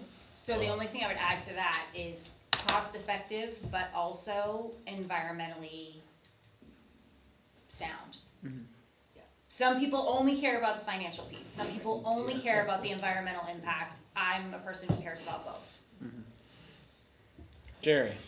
I think essentially what you're doing with those options is just providing a cost-benefit analysis. What's the cost-benefit of status quo? What's the cost-benefit of a transfer station? What's the cost-benefit of not picking it up anymore and the Yeah, because that's the residents- cheapest option, don't and the pick up any residents trash. hiring in their own. So it's kind of looking at those and what are those cost-benefit analysis is really what it amounts to. Okay. Yeah, everything's on the table Yeah. right now, and this is a decision that, I think that the board will want to have public participation in once you all do the research.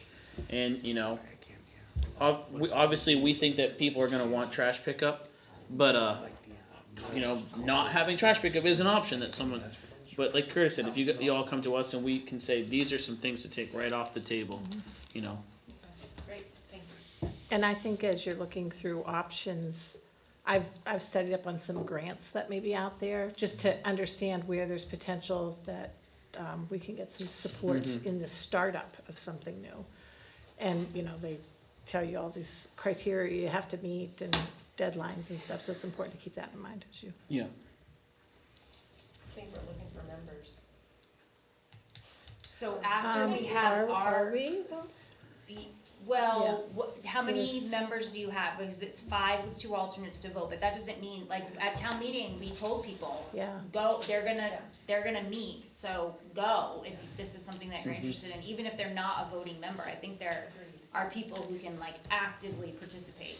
And once we figure out what our decision is about what the select board's role is going to be, I fully intend, even if I just sit there and keep my mouth shut, I fully intend to be part of. Can I ask one other thing? Just because my phone must have heard me talking about composting, and so I keep getting ads for these different because I don't know that I feel comfortable doing it on my own. So I don't know that I want to spend that money. But one of the things that someone talked about was sort of a town composting thing. Yeah, we talked about I mean, I want to know. Yeah, totally. Okay, Great idea. that's what got me really interested in the Yeah. committee over the last week, because it just kept coming. Otherwise, I'm gonna bring it all to Joe's house, I don't know how he'd like that. Yeah. And I think Those are I my flipped you options. guys already a link to a larger composter, similar to those mill things that are online that cost quite a bit of money, but it's some larger units you can install that create compost for you. Something to look at. I'd like to do it at the Public Works location and then sell it, because, I'm always looking for a revenue source. We are all looking forward to your comments though this evening. so. Yeah, I was gonna say, we're definitely getting in the weeds now. Before it's settled. So, does anyone else have questions for Curtis? Anyone at this point in time? Okay, if not, I don't know if we have a set end time, but I'd like to spend maybe the next hour at most, where we will all kind of talk a little bit about our personal ideas and get feedback. And then again, this is kind of our ideas, not necessarily getting into the weeds with you all at this moment, but then we'll take those and then we can combine them at our next meeting. And then at our next meeting on Tuesday, the board can kind of say, or the board will come out and say, here are our policy objectives for each organization. And if at that point, each one of your committees or groups is uncomfortable with that direction, then we can meet separately, or we can just say, yep, go right ahead. Because I think that just shows a good flow of where the policy's coming from. So I'd want to flip back to, did you have a question? I do. If there was another committee that the community might think is important to be put together, how does that come from us? Does that come from you? Does that come from the community? How does that process work? Because, and I'll tell you why, because I came to a meeting here, maybe, I don't know, 5 weeks ago, and the chief of police from Lisbon was here and did a presentation to the select board about law enforcement in this town. And it was pretty damning that we in Durham have no law enforcement, which we know. How does a committee come to Yeah, I understand what you're fruition saying. for that? Did you, So you that- leaning in, did you wanna take this, Josh? So that was something, I wanna set up a separate meeting to discuss. Yeah. I've already spoken with, the deputy chief of the sheriff's department, the sheriff, I think I ran into him in the hallway a couple weeks ago when we started talking about it. There are 2 police chiefs that live in town for other communities. There are a number of officers, and I'd like to invite some of them, and I've spoken to some of them, to come and talk about it, talk about what the needs are, because when the sheriff comes and tells you the cost, it's astonishing. And so I want, and that's full-time, however many hours a week, what do we need? And that's what I wanna get to before we start blowing it up, but I think it's something that I want to have presented to the town at the next town meeting. Yeah, we're Um, definitely gonna explore it as a board, and I Thank you. think that the best way to bring a committee to fruition is to send us comments saying, I feel that this is an important consideration, come to the meeting and public comment, or like in the example of like the agriculture committee, they kind of just, a group of people who live in town who had a shared interest got together and started talking about how to better their concerns, and then made that approach to say, how does this process go? So that, I think that that's the way to kind of establish any new committee or anything like that. And that's something that I wanna keep with us, because I wanna keep it on the front burner, have it talked about, and have it presented at meetings, because there's a number of moving parts. I'm sure. Who's Yeah. gonna do it, cost, how much, all that stuff, and I agree. And it's a conversation I've had, with the district attorney, with the Superior Court Justice. I've raised that, that's something that the town should be looking into and will be looking into, because it's going to increase things for the courts. That's already overburdened. And so I think it's important. Yep. So, Thank you. But any other questions about the process we're about to begin here? Alrighty, well, thank you for that question anyways, it's good, Thanks. good thing that, we heard it, we heard him loud and clear. Good. So I want us to just now flip back to the front page here of the first organization that spoke, and that'll be the Conservation Commission. And I want to give each select board member a chance to, I'll let you all go first and then I'll go last, a chance to share what their, if there's anything that they want to add to this list, if there's anything that, on this list that is their hot burning issue, and we can kind of just note that on there. And then I'll let all of us ruminate on that, and then we'll come together next week and kind of come up with our approach for the year. So, Joe, you're the closest to the sheet. I'll let you take the first stab if you're interested. So the battery storage, although the Conservation Commission's gonna look at that, I think the focus might wanna be more on planning board ordinances surrounding that. I think the input needs to be there, but I'm not sure it needs to be necessary on their list. Maybe more so for,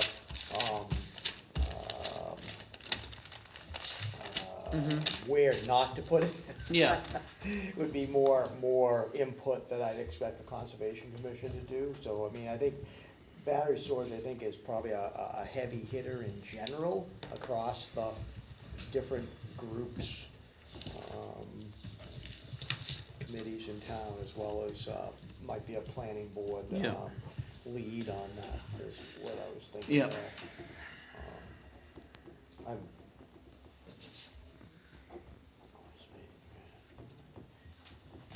And if you want us to loop back to you too. yeah, I mean, I didn't have any more input on that as far as, I mean, if you're looking for order, Yeah, and that's something that you can provide us with, your order of those things Later, you want yeah, next that- week. yeah. But I just wanna make sure that this is where individual select board members can share their ideas. you all can ask us clarification questions on what we mean, not necessarily get into the merit of it, and then we'll talk about it next week, so. Did you have ideas, Josh? So no, I'm hopeful that you get the grant, because it sounds like something I hadn't thought of is how it's gonna work with so many other things. And so, you know, my priority would be, assuming you get that, which I'm hopeful, is you make that a priority with whatever work you have to do, because, it sounds like that's gonna help almost everything everybody else is doing, when it comes to the transfer facility, the battery storage, that sort of thing.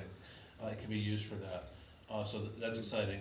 And I also think, you know, especially based on the conversations we've had with the public comments recently, the resource protection updates, because it sounds like that's something that would address some of those concerns that were raised, at least something you'd be looking into. And I know this would work with the planning board, but, you know, historically, you've all worked together. I appreciate that, I like that, I think that's good for the town, and so, you know, I think the plan that you brought forth is good. Personally, would have liked to see the solar ordinance a little higher up maybe, but understand that's for the future, and I get why. The other things, I think, probably are more important, and so I just say, I like your plan, and however we can help. Deb? I agree, it was well articulated, I think, things focusing in on that grant. I also think, we should all think a lot about the community's understanding of what we're doing at each step. And when we talk about communication, you know, how does that all work? Through the, through the town weekly newsletter, or, you know, people making Facebook posts or whatever. But I think we're really headed in the right direction. And I was really moved by the community comments tonight, and actually at our last meeting too, and I went home and I was really reflecting, thinking, we really need to remember about restrictions that we place on the community. And do we really need to move out and in certain areas? I mean, we need to think hard about that across the board for all of us. I mean, that was pretty moving. So that's my comment, thank you. Thanks, Deb. Anything else? Heather? First of all, thank you for all the work that you guys have done over the last year. Second, I'm excited about the grant. I think, and I had touched on it, it's the education piece and clarifying exactly what that is about is gonna be really important. And my question, or what I would like to see, I know previously the resiliency piece was active and we were working with 2 other towns, I think, and I don't know what the end outcome of that was, and so that was what my question was gonna be, is like, what's the status of that? And then I think the resiliency piece, which also goes along with the climate action in terms of like the flooding and you know, some of the really significant storms that we've had this year, and how there are multiple residents in our community that don't have support. And whether that's a charge for you guys, I'm not sure, but when we talked about the resiliency piece, it was the Conservation Commission that came up. And so where that's gonna fall and who's gonna be responsible for that, I'm not sure. And if it's you guys, you know, I just think that based on the amount of storms that we had this year and how many residents did not feel supported, that has to be someone's priority. Can she update on the resiliency grant? That was what my question was earlier. Yeah, sure, yeah. So it's the same grant, and we were looking at working with other towns, because if you can work with other towns, you're more likely to get awarded like a joint grant if you have the same priority, same type of grant you're going for. But I think, you know, the different towns kind of went in different directions ultimately, and this open space plan grant still has the resiliency kind of piece to it, because it's identifying climate stressed areas, places that are vulnerable to climate change, you know, like flooding and, you know, So, yeah, but yeah, it's the same, this is the same Maine Won't Wait Climate Action Grant, but we just ultimately kind of went in a different direction that is more in line with the Conservation Committee's charter and our priorities, to kind of set a conservation strategy, and goals. We had talked about warming centers and some sort of emergency response to flooding, but we thought there are only 5 of us. We don't really have finances and any of that set up, and we thought this is sort of well beyond our capabilities and charter. Okay, so that's The- important. Yeah, that's I think, I for think us it's to know. important for Yes. us from a public safety standpoint, because I think the angle you're getting at is if this funding is coming through because of the climate resiliency, and if we know that these increased frequencies and storms are causing a public safety hazard, I think that falls onto us as a board to explore what our public safety options are, what our networks are, so there, even if it's a network of connecting people to places, or making sure that we have power at the town to make sure that people can get some services, or making sure that there's wellness checks for single dwelling individuals or folks who are elderly or have access Or because issues. all of us are on wells, and when people don't have Yeah. power, they don't have access to water, just that, okay, so. Yeah. What I'm hearing is that the resiliency piece in terms of those components feels too much for Mhm. your group to also put on your plate, okay? And so, can you make note of that? And We'll put this on the we're gonna extra make note of needs that, page. and then we're gonna put that on something else. Okay. Thank you. I appreciate your honest feedback about that, because I think it is something that we just can't not address. Can I make just a thing? So I think it's all related, but we can only do so much, right? Right, That's what right. we're saying. And Yes. we focused on one piece of it. That piece is so important that Yes. we've all just seen this past year. Like, that is almost a separate, I hate to say it, It's like a public health. a Right, separate right, committee, right. commission, it's like law enforcement at this stage, Right. right? Like looking at that, there's funding, there's grants, and that is what but that could be FEMA related, state related, but it's all, yeah. So I've added that with the law Yeah, enforcement yeah. coverage, is kind of like, if this workshop identifies anything that don't have a neat space, I think that we can add that here, and that helps us determine maybe some of our additional needs. Well, there's obviously overlap between those two. Yeah, and that's just one of those things, is already what I'm hearing with that is, yeah, we think that's a need and it's tangential to what we do, but there's no way we can handle that and the other things that we have on our plate, so. And there's a comment here about road planning as well, I'll just put that. So, and I would encourage anyone that while we're talking, if there's something that pops up that isn't something that we've talked about that you don't think has a home, feel empowered to come up here and just write it down, and we can look at those later. So when I asked more than 12 months ago about warming centers, because we had lost the electricity and we were out for several days in 2022, I think, I was directed to the chief of the fire department. And my understanding was that he is the emergency He's the public safety officer. person. Yep.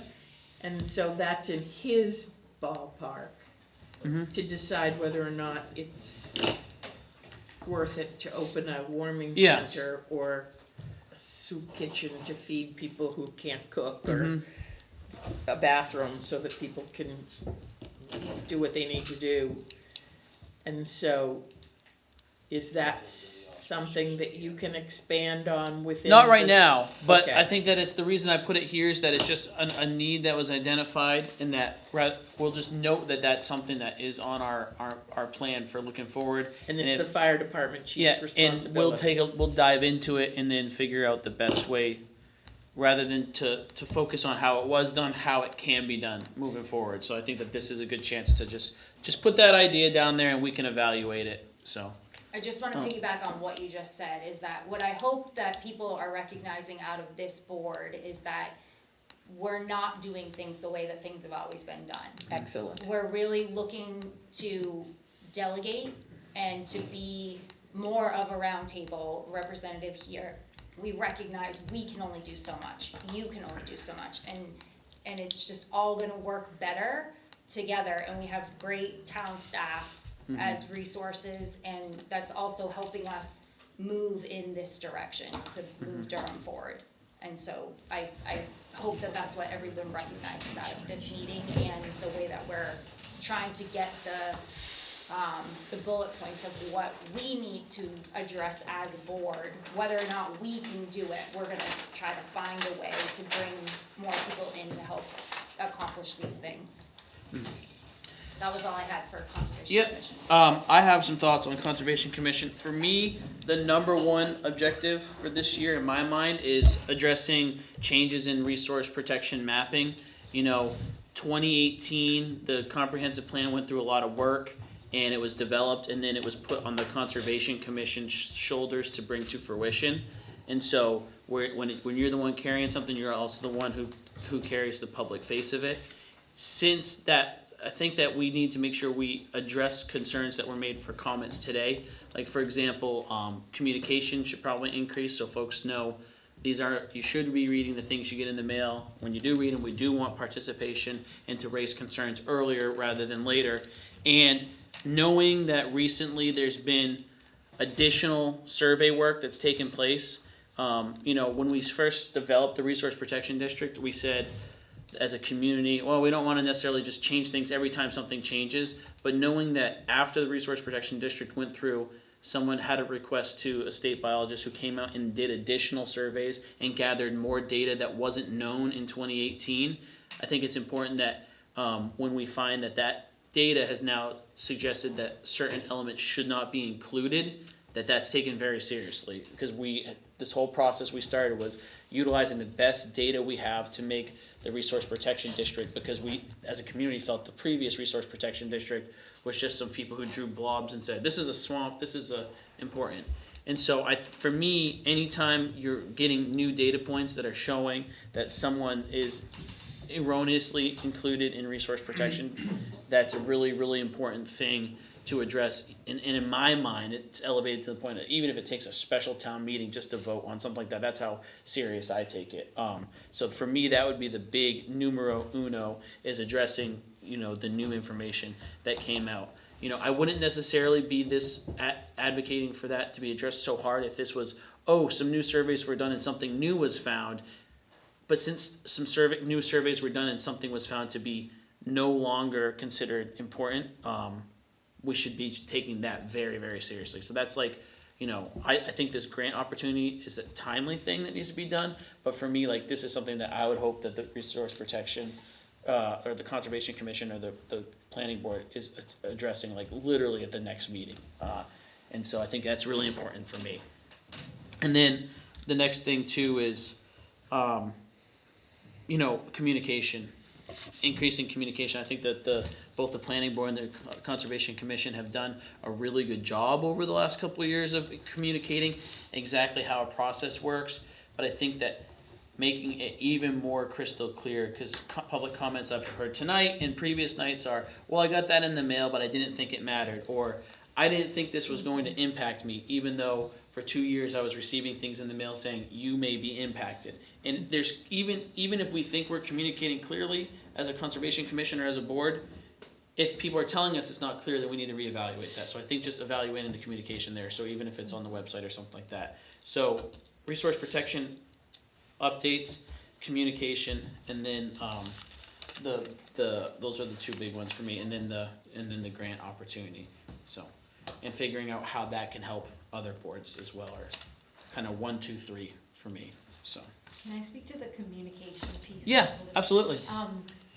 When I first started on the commission, we got an opportunity to kind of comment on a application for a gravel pit, and the DCC really appreciates opportunities to weigh in on proposed developments like that, and even subdivisions. So, is there any way commission can be kept in the loop on things like that, so we can provide comments? I think that's something we can put down on the list here and consider it, because I think that we have our structure for how our review process works, And that might require either some sort of edit into that, how that review process works, to consult with other commissions and boards. So I don't know if there's a unilateral ability to just say, that's how it should work moving forward, but I think it's an important thing to put down as something to think about, moving forward, especially on, because I do remember there was at least one instance where it was really helpful input, and that I feel like kind of is what kicked off a couple years worth of Conservation Commission and Planning Board working so well together, realizing that they can share in some things, so, That's a I think great point. we should It is add a it. great point, it's a great point. For those who are listening at home, if I may, while he's getting up to draws, we do have a lot of stuff on the website.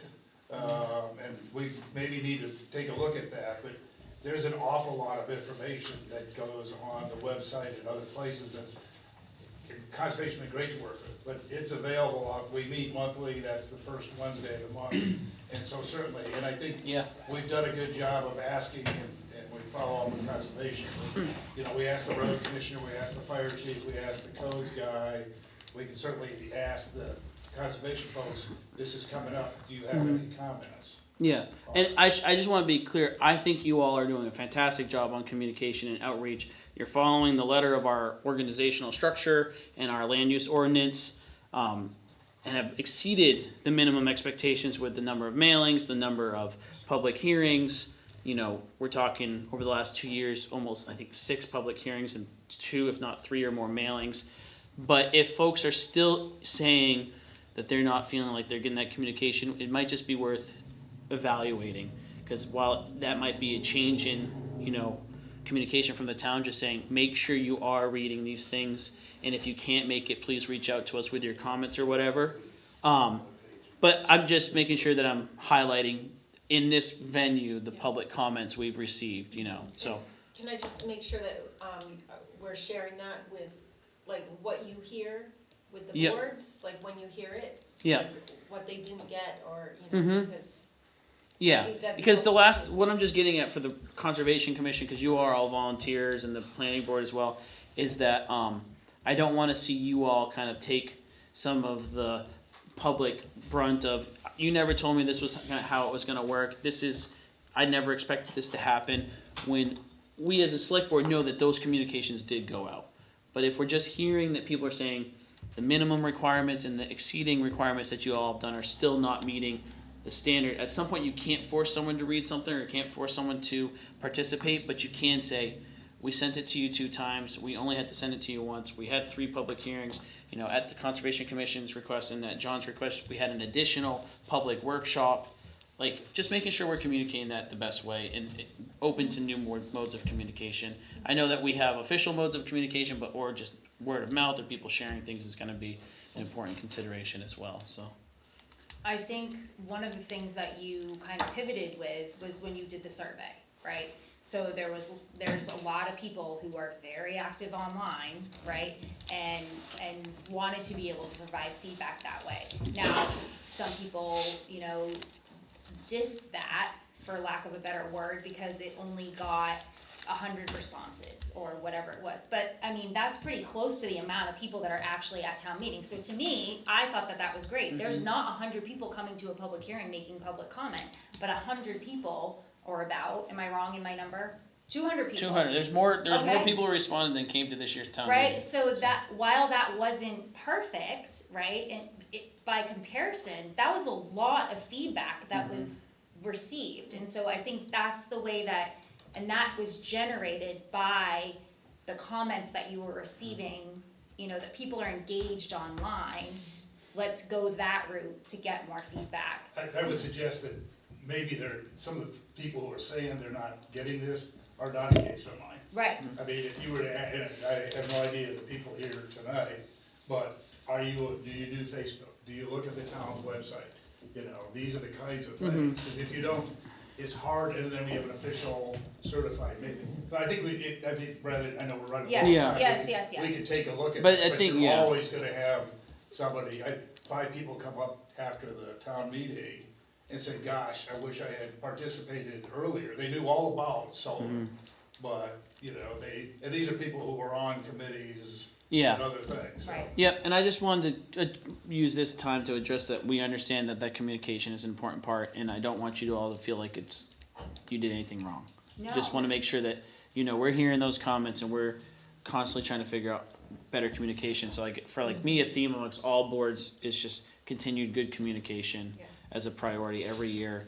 And at some point, if you're emailing someone, send them something in the mail, calling them and knocking on their door and they're still not coming, like, you did everything you could, you know, so.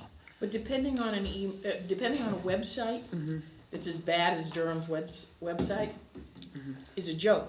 I can go in there and know what I'm looking for, put it up in the search engine piece, and nothing comes up. Yeah, part of. And so I'm looking forward to Yeah. the time when we have a decent website where hopefully it draws people in rather than pushes people away. And that's all part of our communication, because what happens very often is like what we're seeing tonight, people come and make a public comment and then leave, and even though we're here to address their concerns tonight, they're not here, and so if they don't watch online, if they don't review our minutes, in their mind, they may have spoken they didn't hear, so I just wanna make sure that if they're going online and saying, I did check and I'm not seeing that, we can help make sure, okay, we're gonna fix that problem.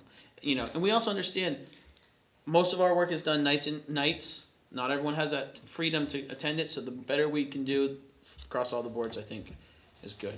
So I don't wanna beat this to death here, I wanna move on, cause I'd like to wrap up in the next 23 minutes or so to the other boards and commissions, just to make sure that we're giving you our thoughts on it, and then we can kinda dive in a little bit more.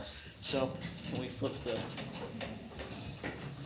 So while he's flipping, I do post the minutes and I do post the agendas. When I go to look at other committees' minutes and agendas, they're not there. okay? So that is a definite problem. I like to read the minutes. I don't like to watch 3 hours of this. So I think But I like to that's read part of through the why, minutes. why Jerry's saying what he's saying, is that right now, for us to add stuff, we have to call in and blah, blah, blah. This will give us the ability to be able to make edits to the website without having to do that, which will hopefully make that process easier. But yes, but if people aren't turning minutes in, Right, that's fair. they can't be posted. And I asked about that, and the answer I got was one of the committees expected the town to be typing up their Well, minutes. I think that's an Yeah, expectation, because that's what used to happen. Yeah, and again, this is all things that we're adding to make changes, and we're looking to the future. Just pointing it Yeah, out. to make sure that we're hearing this and working on it, If so I you think. want people to understand what's going on in the town, you've gotta make sure that you hit every possible communications method. And for some of us, visually, the minutes help us understand. Absolutely. All right, so same deal. I'll start on Heather's side of the room this time, because we're starting on Joe's side of the room. Again, any thoughts on goals and objectives from the select board side of things for Historic District Commission? I have to run to the restroom, so Josh, if you can share it while I'm there. I think the name change is a priority for me, for sure. That's not just, this is no order whatsoever, okay? And then, I think all of these, I appreciate the fact that you guys have put the work in ahead of time to establish what your common goals are for the year. Wait a minute, maybe you should start with me, because I just lost my train of thought. There was some, I feel strongly about, the Historic District Commission, reviewing historical permits, property. I feel strongly about that. So if there's gonna be a change to that, I just want people to know that I feel strongly that they need to be involved. And then the second thing that I wanna say is that, I don't know how the process works, but I want there to be increased communication. Like, I'm thinking of an example of the Parker Schoolhouse, where the Historic District Commission wasn't informed that that building had been permitted to be torn down. And so I think that there was just a communication breakdown that took place. And so again, just like hitting home that communication piece, that we need to do a better job improving those lines of communication to make sure that things like that don't happen. And I think that goes back to the planning board's seeking out the advisement of the other boards, where like if that's one of the boxes that you're checking on every application, that situation doesn't occur. That's where I'm at with this commission. Thank you. I don't really have anything new to add. I think this pamphlet is really well done. I picked this up at the town meeting, and it was really impressive. I don't know a lot about all of this, so this upfront information was very good. So I look forward to hearing more about what your team is doing. Josh? No, the name change, I thought it was a good idea. Now I'm so confused with the other names. I have no idea anymore. So I have no idea. If you can come up with a good one, I'm all on board, but don't confuse me anymore. I'm looking forward to the changes to the land use ordinance. I like that you are holding it for review and asking the town to review it before you present it to us.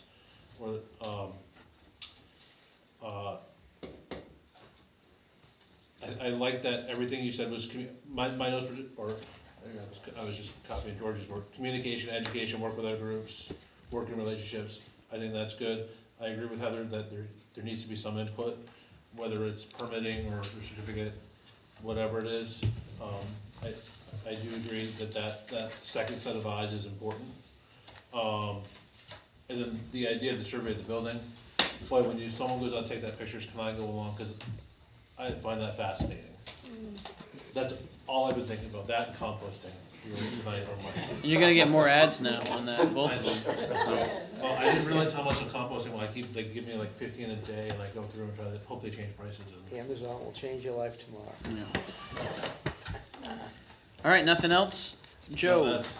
Yeah, the only thing, I'll go back to the comment I made earlier Yeah. about the performance requirements of, you know, I agree that the historical commission should be looking at all the permits or any other building or upgrades to anything within that district. I think that's a good thing.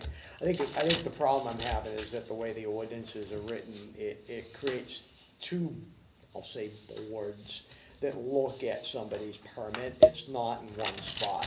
It's not one board that you have to go to get approval. I think well, I shouldn't say that.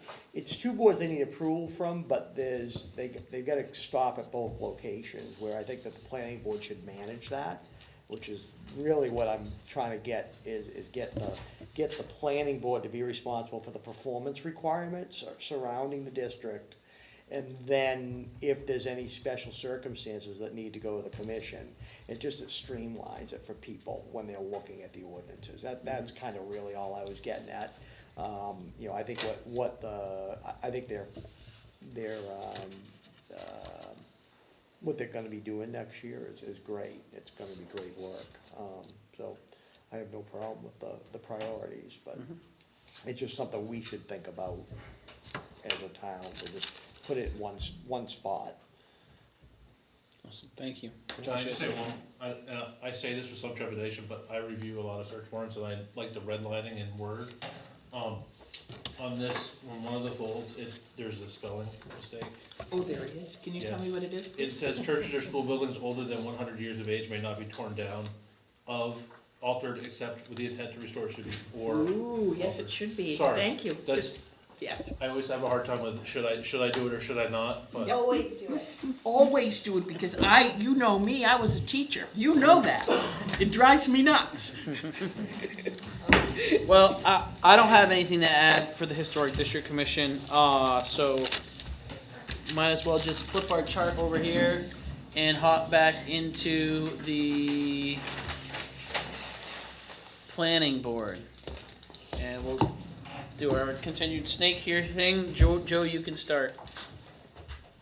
No, I'm good. I think Yep. battery storage is definitely top of the list there. Josh? I mean, why can't you do it all? Yeah. I can, it's George. Yeah. It runs out of hours, so, because when you talk about the planning board or whatever, you're really talking, Yeah. No, and he's I a know. very, very capable guy, but I know, and I think your priorities, I mean, I'd like to see more, but I understand the time commitment, and So I think you're putting the priorities, I can't argue with them. I'll shut up now. Deb? I'm good as well. Thank you for your. Everyone's getting tired. Look at this. Never Or get Curtis tired. turned the heat up to push this all out, right? You please tell me if this is not the proper place to have, to I'll let say you know. my opinion of, so. I have strong opinions about additional meetings and not being charged for them. And so I would like for that to be addressed. I think that when people come to you and they are unprepared and the can gets kicked down the road and it gets kicked down the road and it gets kicked down the road, that's disrespectful of your time as a board and also our town staff's time. And so I would like to see a very hard line drawn that if an applicant has come to you and they don't have what they need to be able to proceed with that meeting, they are then charged for the next meeting to eliminate an entire year of a project being kicked down the road for lack of being prepared. And maybe that becomes a policy issue, or maybe that feedback is just something that you take to your board and that's a change that you make on your own. I don't really know. That's the part of this that I need someone to tell me if I'm wrong. Other towns do it. Other towns do it. And I think that we should absolutely be doing it.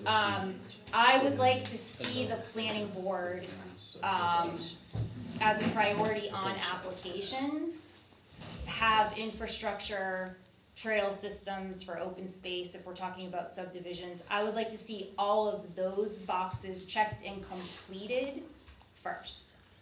I'm watching projects happen around town where I feel like they're getting their cake and eating it too, and the town is being left with a mess. And so I think the order of operations should be that the infrastructure pieces needs to happen first before you move through. And then, in terms of the priority of projects, I feel like all of that makes sense.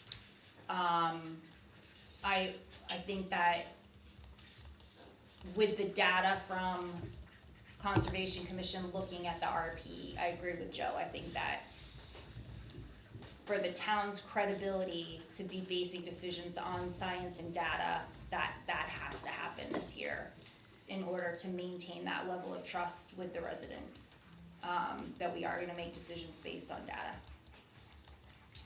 And infrastructure,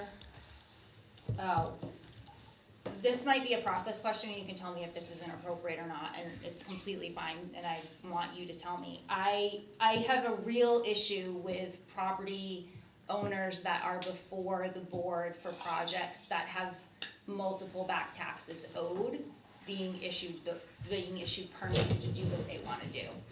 I think that is, I don't know if that's a policy that needs to change. I would love to see that situation go away. I think it's not okay. Without speaking to a specific project, there is a part of our checklist that talks about financial stability, ability, I forget what the right term is. That may be an appropriate place to look at it. Yeah. So we've already been talking about that. Okay, because there are two projects right now that are taking place where both projects they owe multiple years of back taxes. So again, I think, like, without getting into the details here, this is a good space to bring up those questions and concerns. Maybe they don't fall into the planning board, maybe that's a policy thing, maybe that's something that gets worked on in the land use ordinance or fee structure or whatever. But I think it's really good to get this out there and let us all here know that we're talking about it, but also let anyone who's watching or reviewing the meetings know that these things are being talked about. Heather, did you have anything else for planning board? I could go on for days, but I'll leave it at that. Okay. Yeah, I would just say again, for me, priority, again, I know that we talked about this with Conservation Commission, but is, for me, definitely the resource protection thing. You know, I think that there's some trust concerns there. I don't agree with all the public comments about what I knew or didn't know, or what members of the conservation did or didn't know. I think that it's important to address this, to make sure it's shown to light that there's no nefarious actions and that everyone was just working with the best available data from 2018. And if we want to use with the best available data, if we know that there's been a change, we need to stick to that ethos of using the best available data. There's now more data available. So while I don't think we need to just jump into resource protection every time someone spots a new bird or a new thing walking around town, I think when we have a very big issue like this and then a new survey done and something removed from the state specialist, that it's important that we reflect that in our policy, because we like to move forward. Like Jerry says, he's a fact and figures guy, so we want to move forward with the data and make sure we're addressing it. Other than that, I agree with some of these questions, things that Heather has posed. Whether they fall onto the planning board's very busy schedule is a totally other option, and if we find that there's a lot of things that we feel are super, super necessary, but aren't gonna be able to fall into your all's busy schedule, we can put those things on somewhere else, or at least plan for them in the future. Quickly review the planning board one more time. Can I ask a quick question while you're flipping about planning board? It's actually not about planning, just about planning board. I want to put this out there into the world for all of the people that are here, because we all have a stake in the ordinance, right? The land use ordinance. And you could speak to the specifics, George, about what the process is. I'm just gonna put it out there because, again, I'm being blunt, right? It's who I am, that I believe we could put it on the warrant, and I wonder what people's opinions are about a moratorium until we get our ducks in a row. Moratorium on what? A permitting. Any permitting. For solar, What battery. Are you talking subdivisions? Not just subdivisions. For me, I feel like, and I've been saying this for many years, that we need to hit pause and reset and get ourselves in order. And I feel strongly about that, but I'm one person. I'm listening to everyone's concerns around the volume of work that needs to take place. Boards feeling taxed with the amount that they're being taxed with, plus having to review an increase in applications. What we're charging George with, on a less than full-time schedule, and the fact that we're about to go through, I've heard people say codification, and what's the other way that people pronounce, what's the correct way to pronounce it? Codification, okay. And I just am interested in exploring that. I don't know. Am I the only person that thinks a pause would work right now in this situation? I mean, George, you really carry a lot of this. If I may, we quote the comp plan as the Bible. Right. Which I don't necessarily agree with, but the comp plan says specifically 45 building permits a year and 100 Lots. and that's the kickoff. So that's already kind of gone through a lot of town vetting. And again, the applications, I probably whine too much about it, but it's, right now we're hot. Sometimes we go a couple months without any. So that's kind of my feeling on moratoriums, is I'm not sure we're there yet. Because we all have to remember that we can talk about subdivisions, but if somebody wants to split a lot, they file an application, they come to us. And so this isn't just the developer or. Right, I'm not talking about just subdivisions. I know that I speak out a lot about subdivision development, and that's not because I'm anti-development. That I'm pro-responsible growth, and I feel like we don't necessarily have the tools that we need in place sometimes to be able to be responsible about it. But 3 of the 4 applications we got were for businesses. Right. And only one was a 4-lot additional thing. So I guess we just need, there is a cause and effect, or. Is a moratorium only on subdivisions? If we were to do, can you explain the process for a moratorium? I'm putting you on the spot, George. I apologize. If you're not ready to answer that question, it's fine. That's all right. So under state law, there are development moratoriums and rules for doing them. Generally, you can't just say, we want to stop and just take a breath. Typically you have to be facing a community challenge, such as solar farms. Some communities have adopted moratoria But under Maine law, you have a specific time frame within which, usually 6 months, which can be extended, to come up with, here's the plan to deal with it. So, just a general moratorium to say all of our systems are kind of not working, and we need time to get our act together, I don't think you can do that. Okay. Because there are legal requirements for doing permit reviews with the planning board and building permits and other permits. I actually feel like what we're doing right now is getting us towards that. Right? Yes. We're doing the codification now, and like having these types of workshops where we talk about these issues is what we need to be doing, right? More Yeah. of, honestly, like to go through these issues, and I think some of these are gonna be small tweaks to the ordinance, they will require that town meeting, but others will take more thought, but I think we're on the path to getting there versus a moratorium, you know. Yeah, but I do think to your point, Heather, and to taking in the insight that George just provided us, is that this is one of those things that might come out of our meeting next week, is if we see this really long list of things that need to be done, and, you know, I'm of the mindset that if you make a list of priorities, it can't be 5 things long, it needs to be 1 or 2 things, because if everything's a priority, nothing's a priority.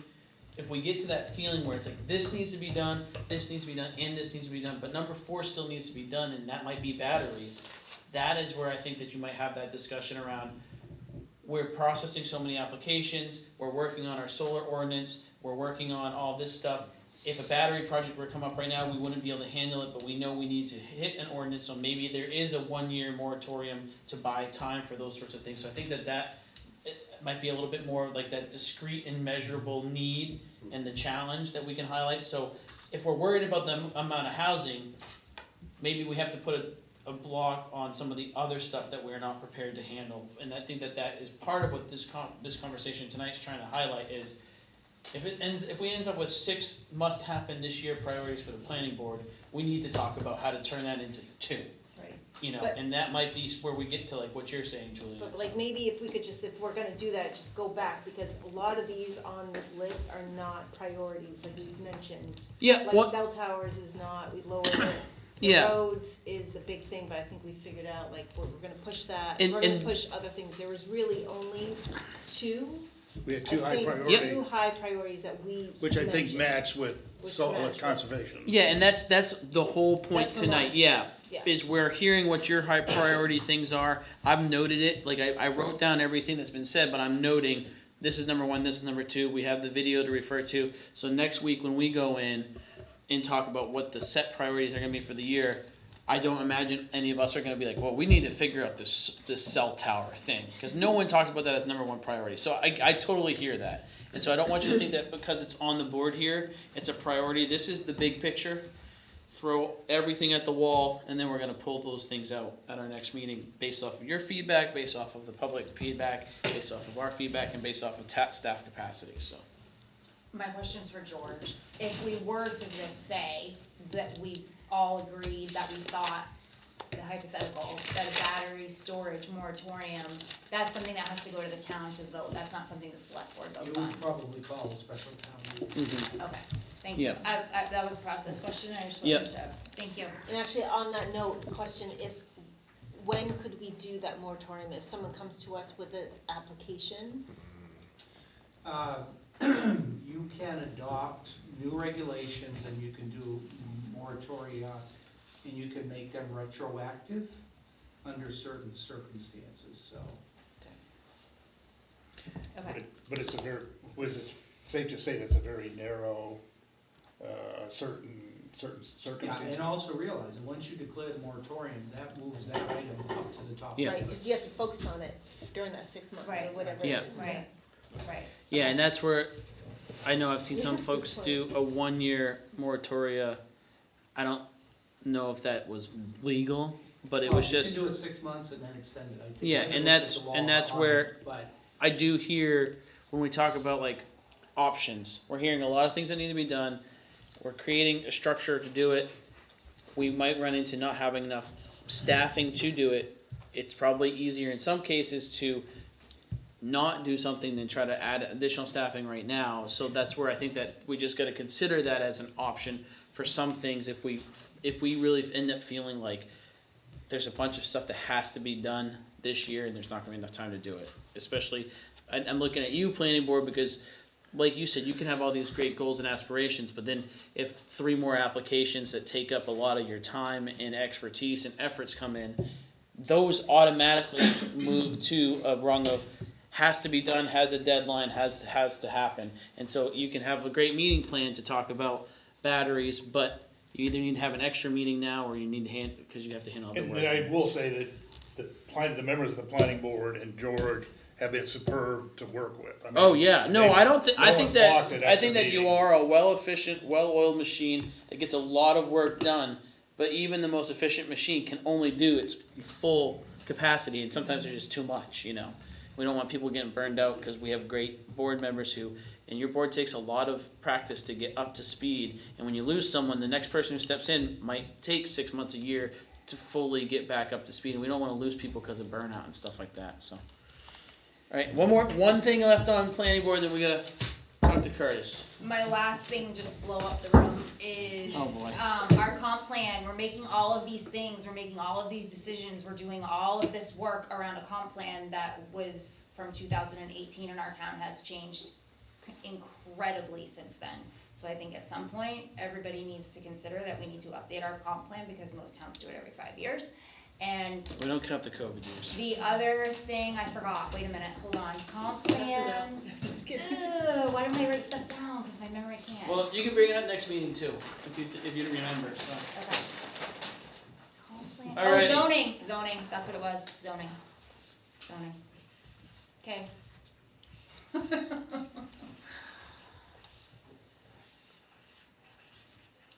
All right.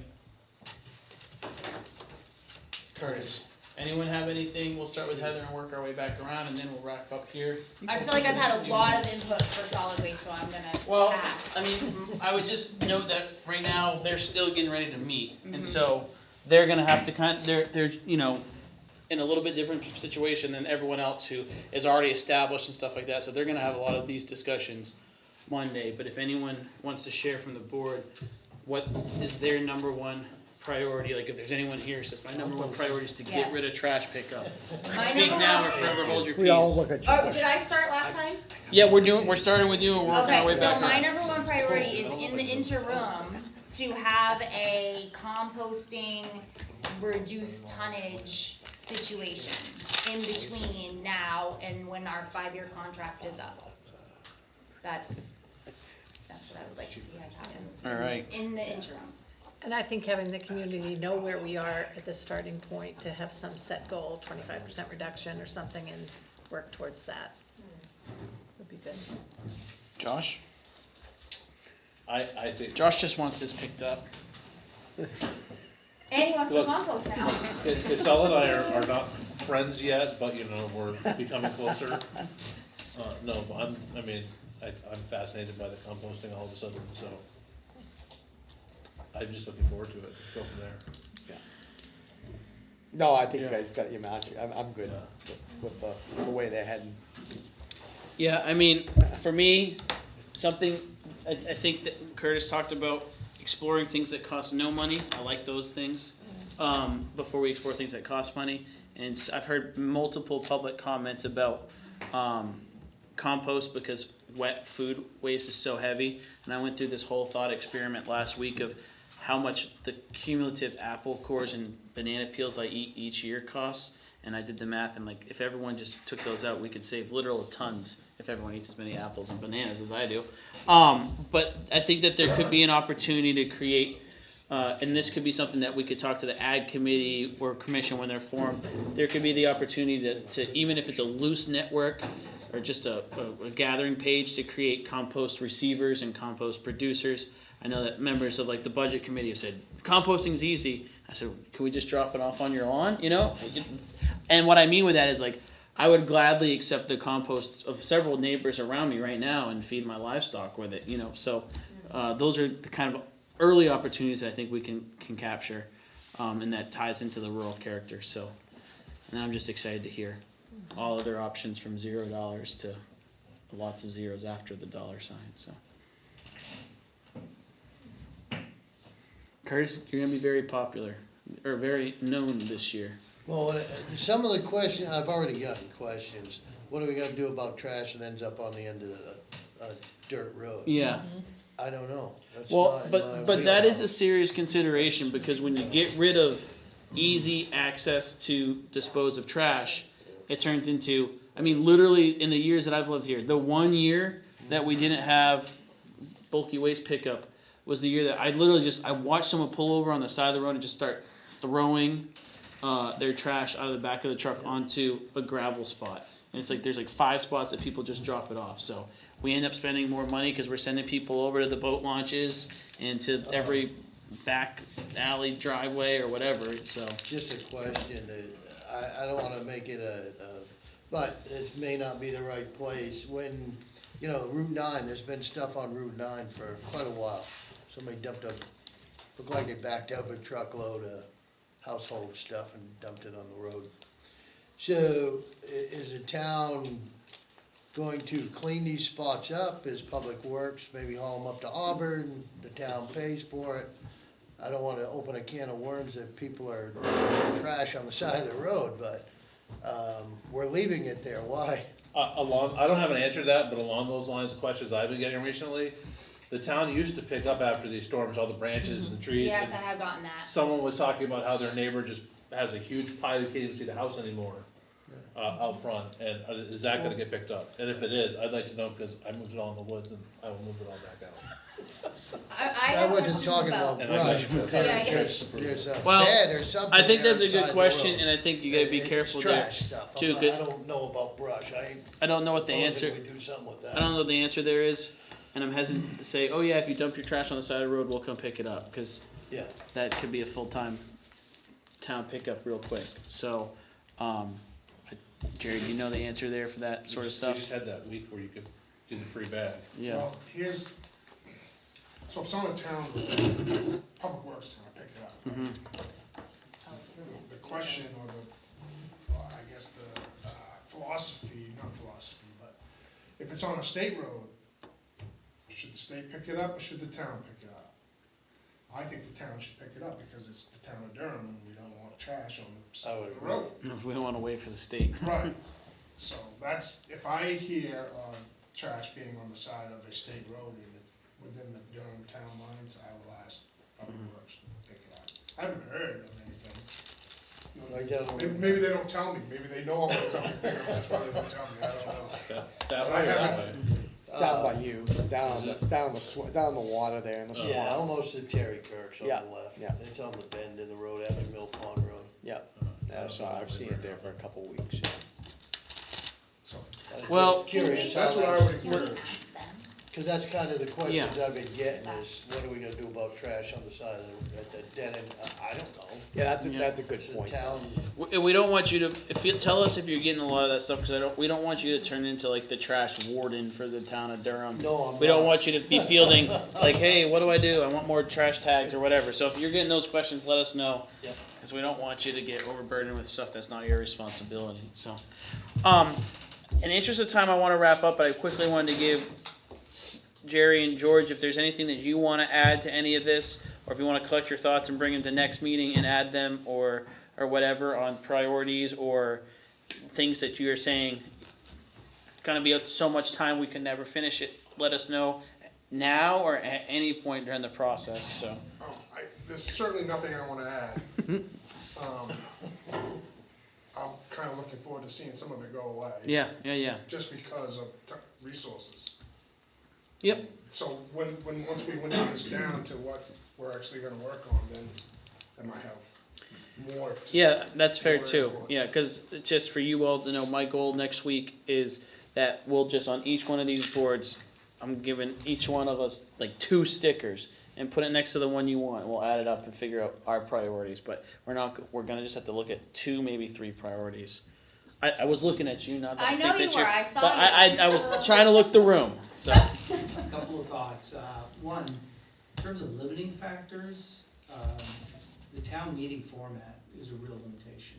Because most towns that have council manager forms of government, they're dealing with this stuff every month, as opposed to once a year. So you can get a lot of these lists done more quickly, but the town meeting is a major and to doing things quickly. The second point is that in terms of the process, somebody used the term negotiation, I think we did that in our meeting. You gotta recognize the public input can require changes in the direction, so the part of this process is for whatever the select board and the boards agree upon in terms of, here's the policy, adjustments will need to be made as you go forward with that process. So I think that's something to really recognize early on, and having that kind of modification. The third thing is that in terms of this issue of the resource protection realignment, one of the things that was discussed in the process was who should be responsible for Yes. making sure the data is accurate. And going into the last round, that burden was put on the individual landowners. The landowners were saying, no, the town ought to be paying for that. So the good news is what's actually happening now is instead of having each individual landowner have to do that, the state is basically doing it on a town-wide basis. And that leads to the final offering that I would make, and that is, when you're talking about how can you manage all of this stuff, it may not be adding staff, but it may be hiring a consultant to deal with one or more of these areas, and have that consultant work with a committee to do the legwork that I'm doing for all the committees.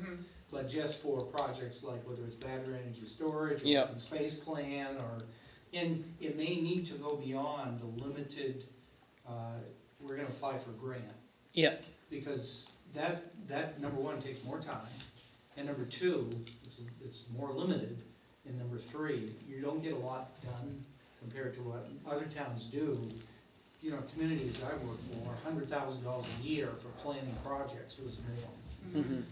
So that's just something the town's gonna have to really deal with if you're gonna deal with these issues, because they're all complex. Yeah, and that's kind of to the point that I was making earlier, like when we were having the discussion about moratorium or whatever, is that if we come up with these discrete and measurable tasks that have, you know, you just get to start here and end here, and this isn't a rolling project, that's where we can try to say maybe this is the opportunity to explore what options there are for consultants now or in the future to help address those needs. But I think that this was really productive tonight, getting everyone's like big wish list on the table here. We'll save this, you know, we will certainly go through and take a lot off of it next week at our meeting. And then if there's things that we feel like we have to take off but also still need to get done, that's where we can start exploring other options to make sure we get them done. And then we'll present it to each one of your organizations to take it, and that will kind of be our policy objectives for the year. So, and like I said, if after we do that you don't like the list that we're providing in terms of our expectations for each board and committee, please reach out, and then if we need to, we can set up a separate one-on-one with that board and committee with our board to figure out what the hang-up is. So, stole a lot of your all's time tonight, but I appreciate it. I feel this was really productive, and looking forward to this more increased communication and collaboration. So, it's not a meeting, so I don't think we need a motion to adjourn. I don't think anyone would argue against one, but I'll just say we're done. So. There's not minutes from this, correct? Okay. Thank you for the opportunity. Thank you. Yeah, absolutely.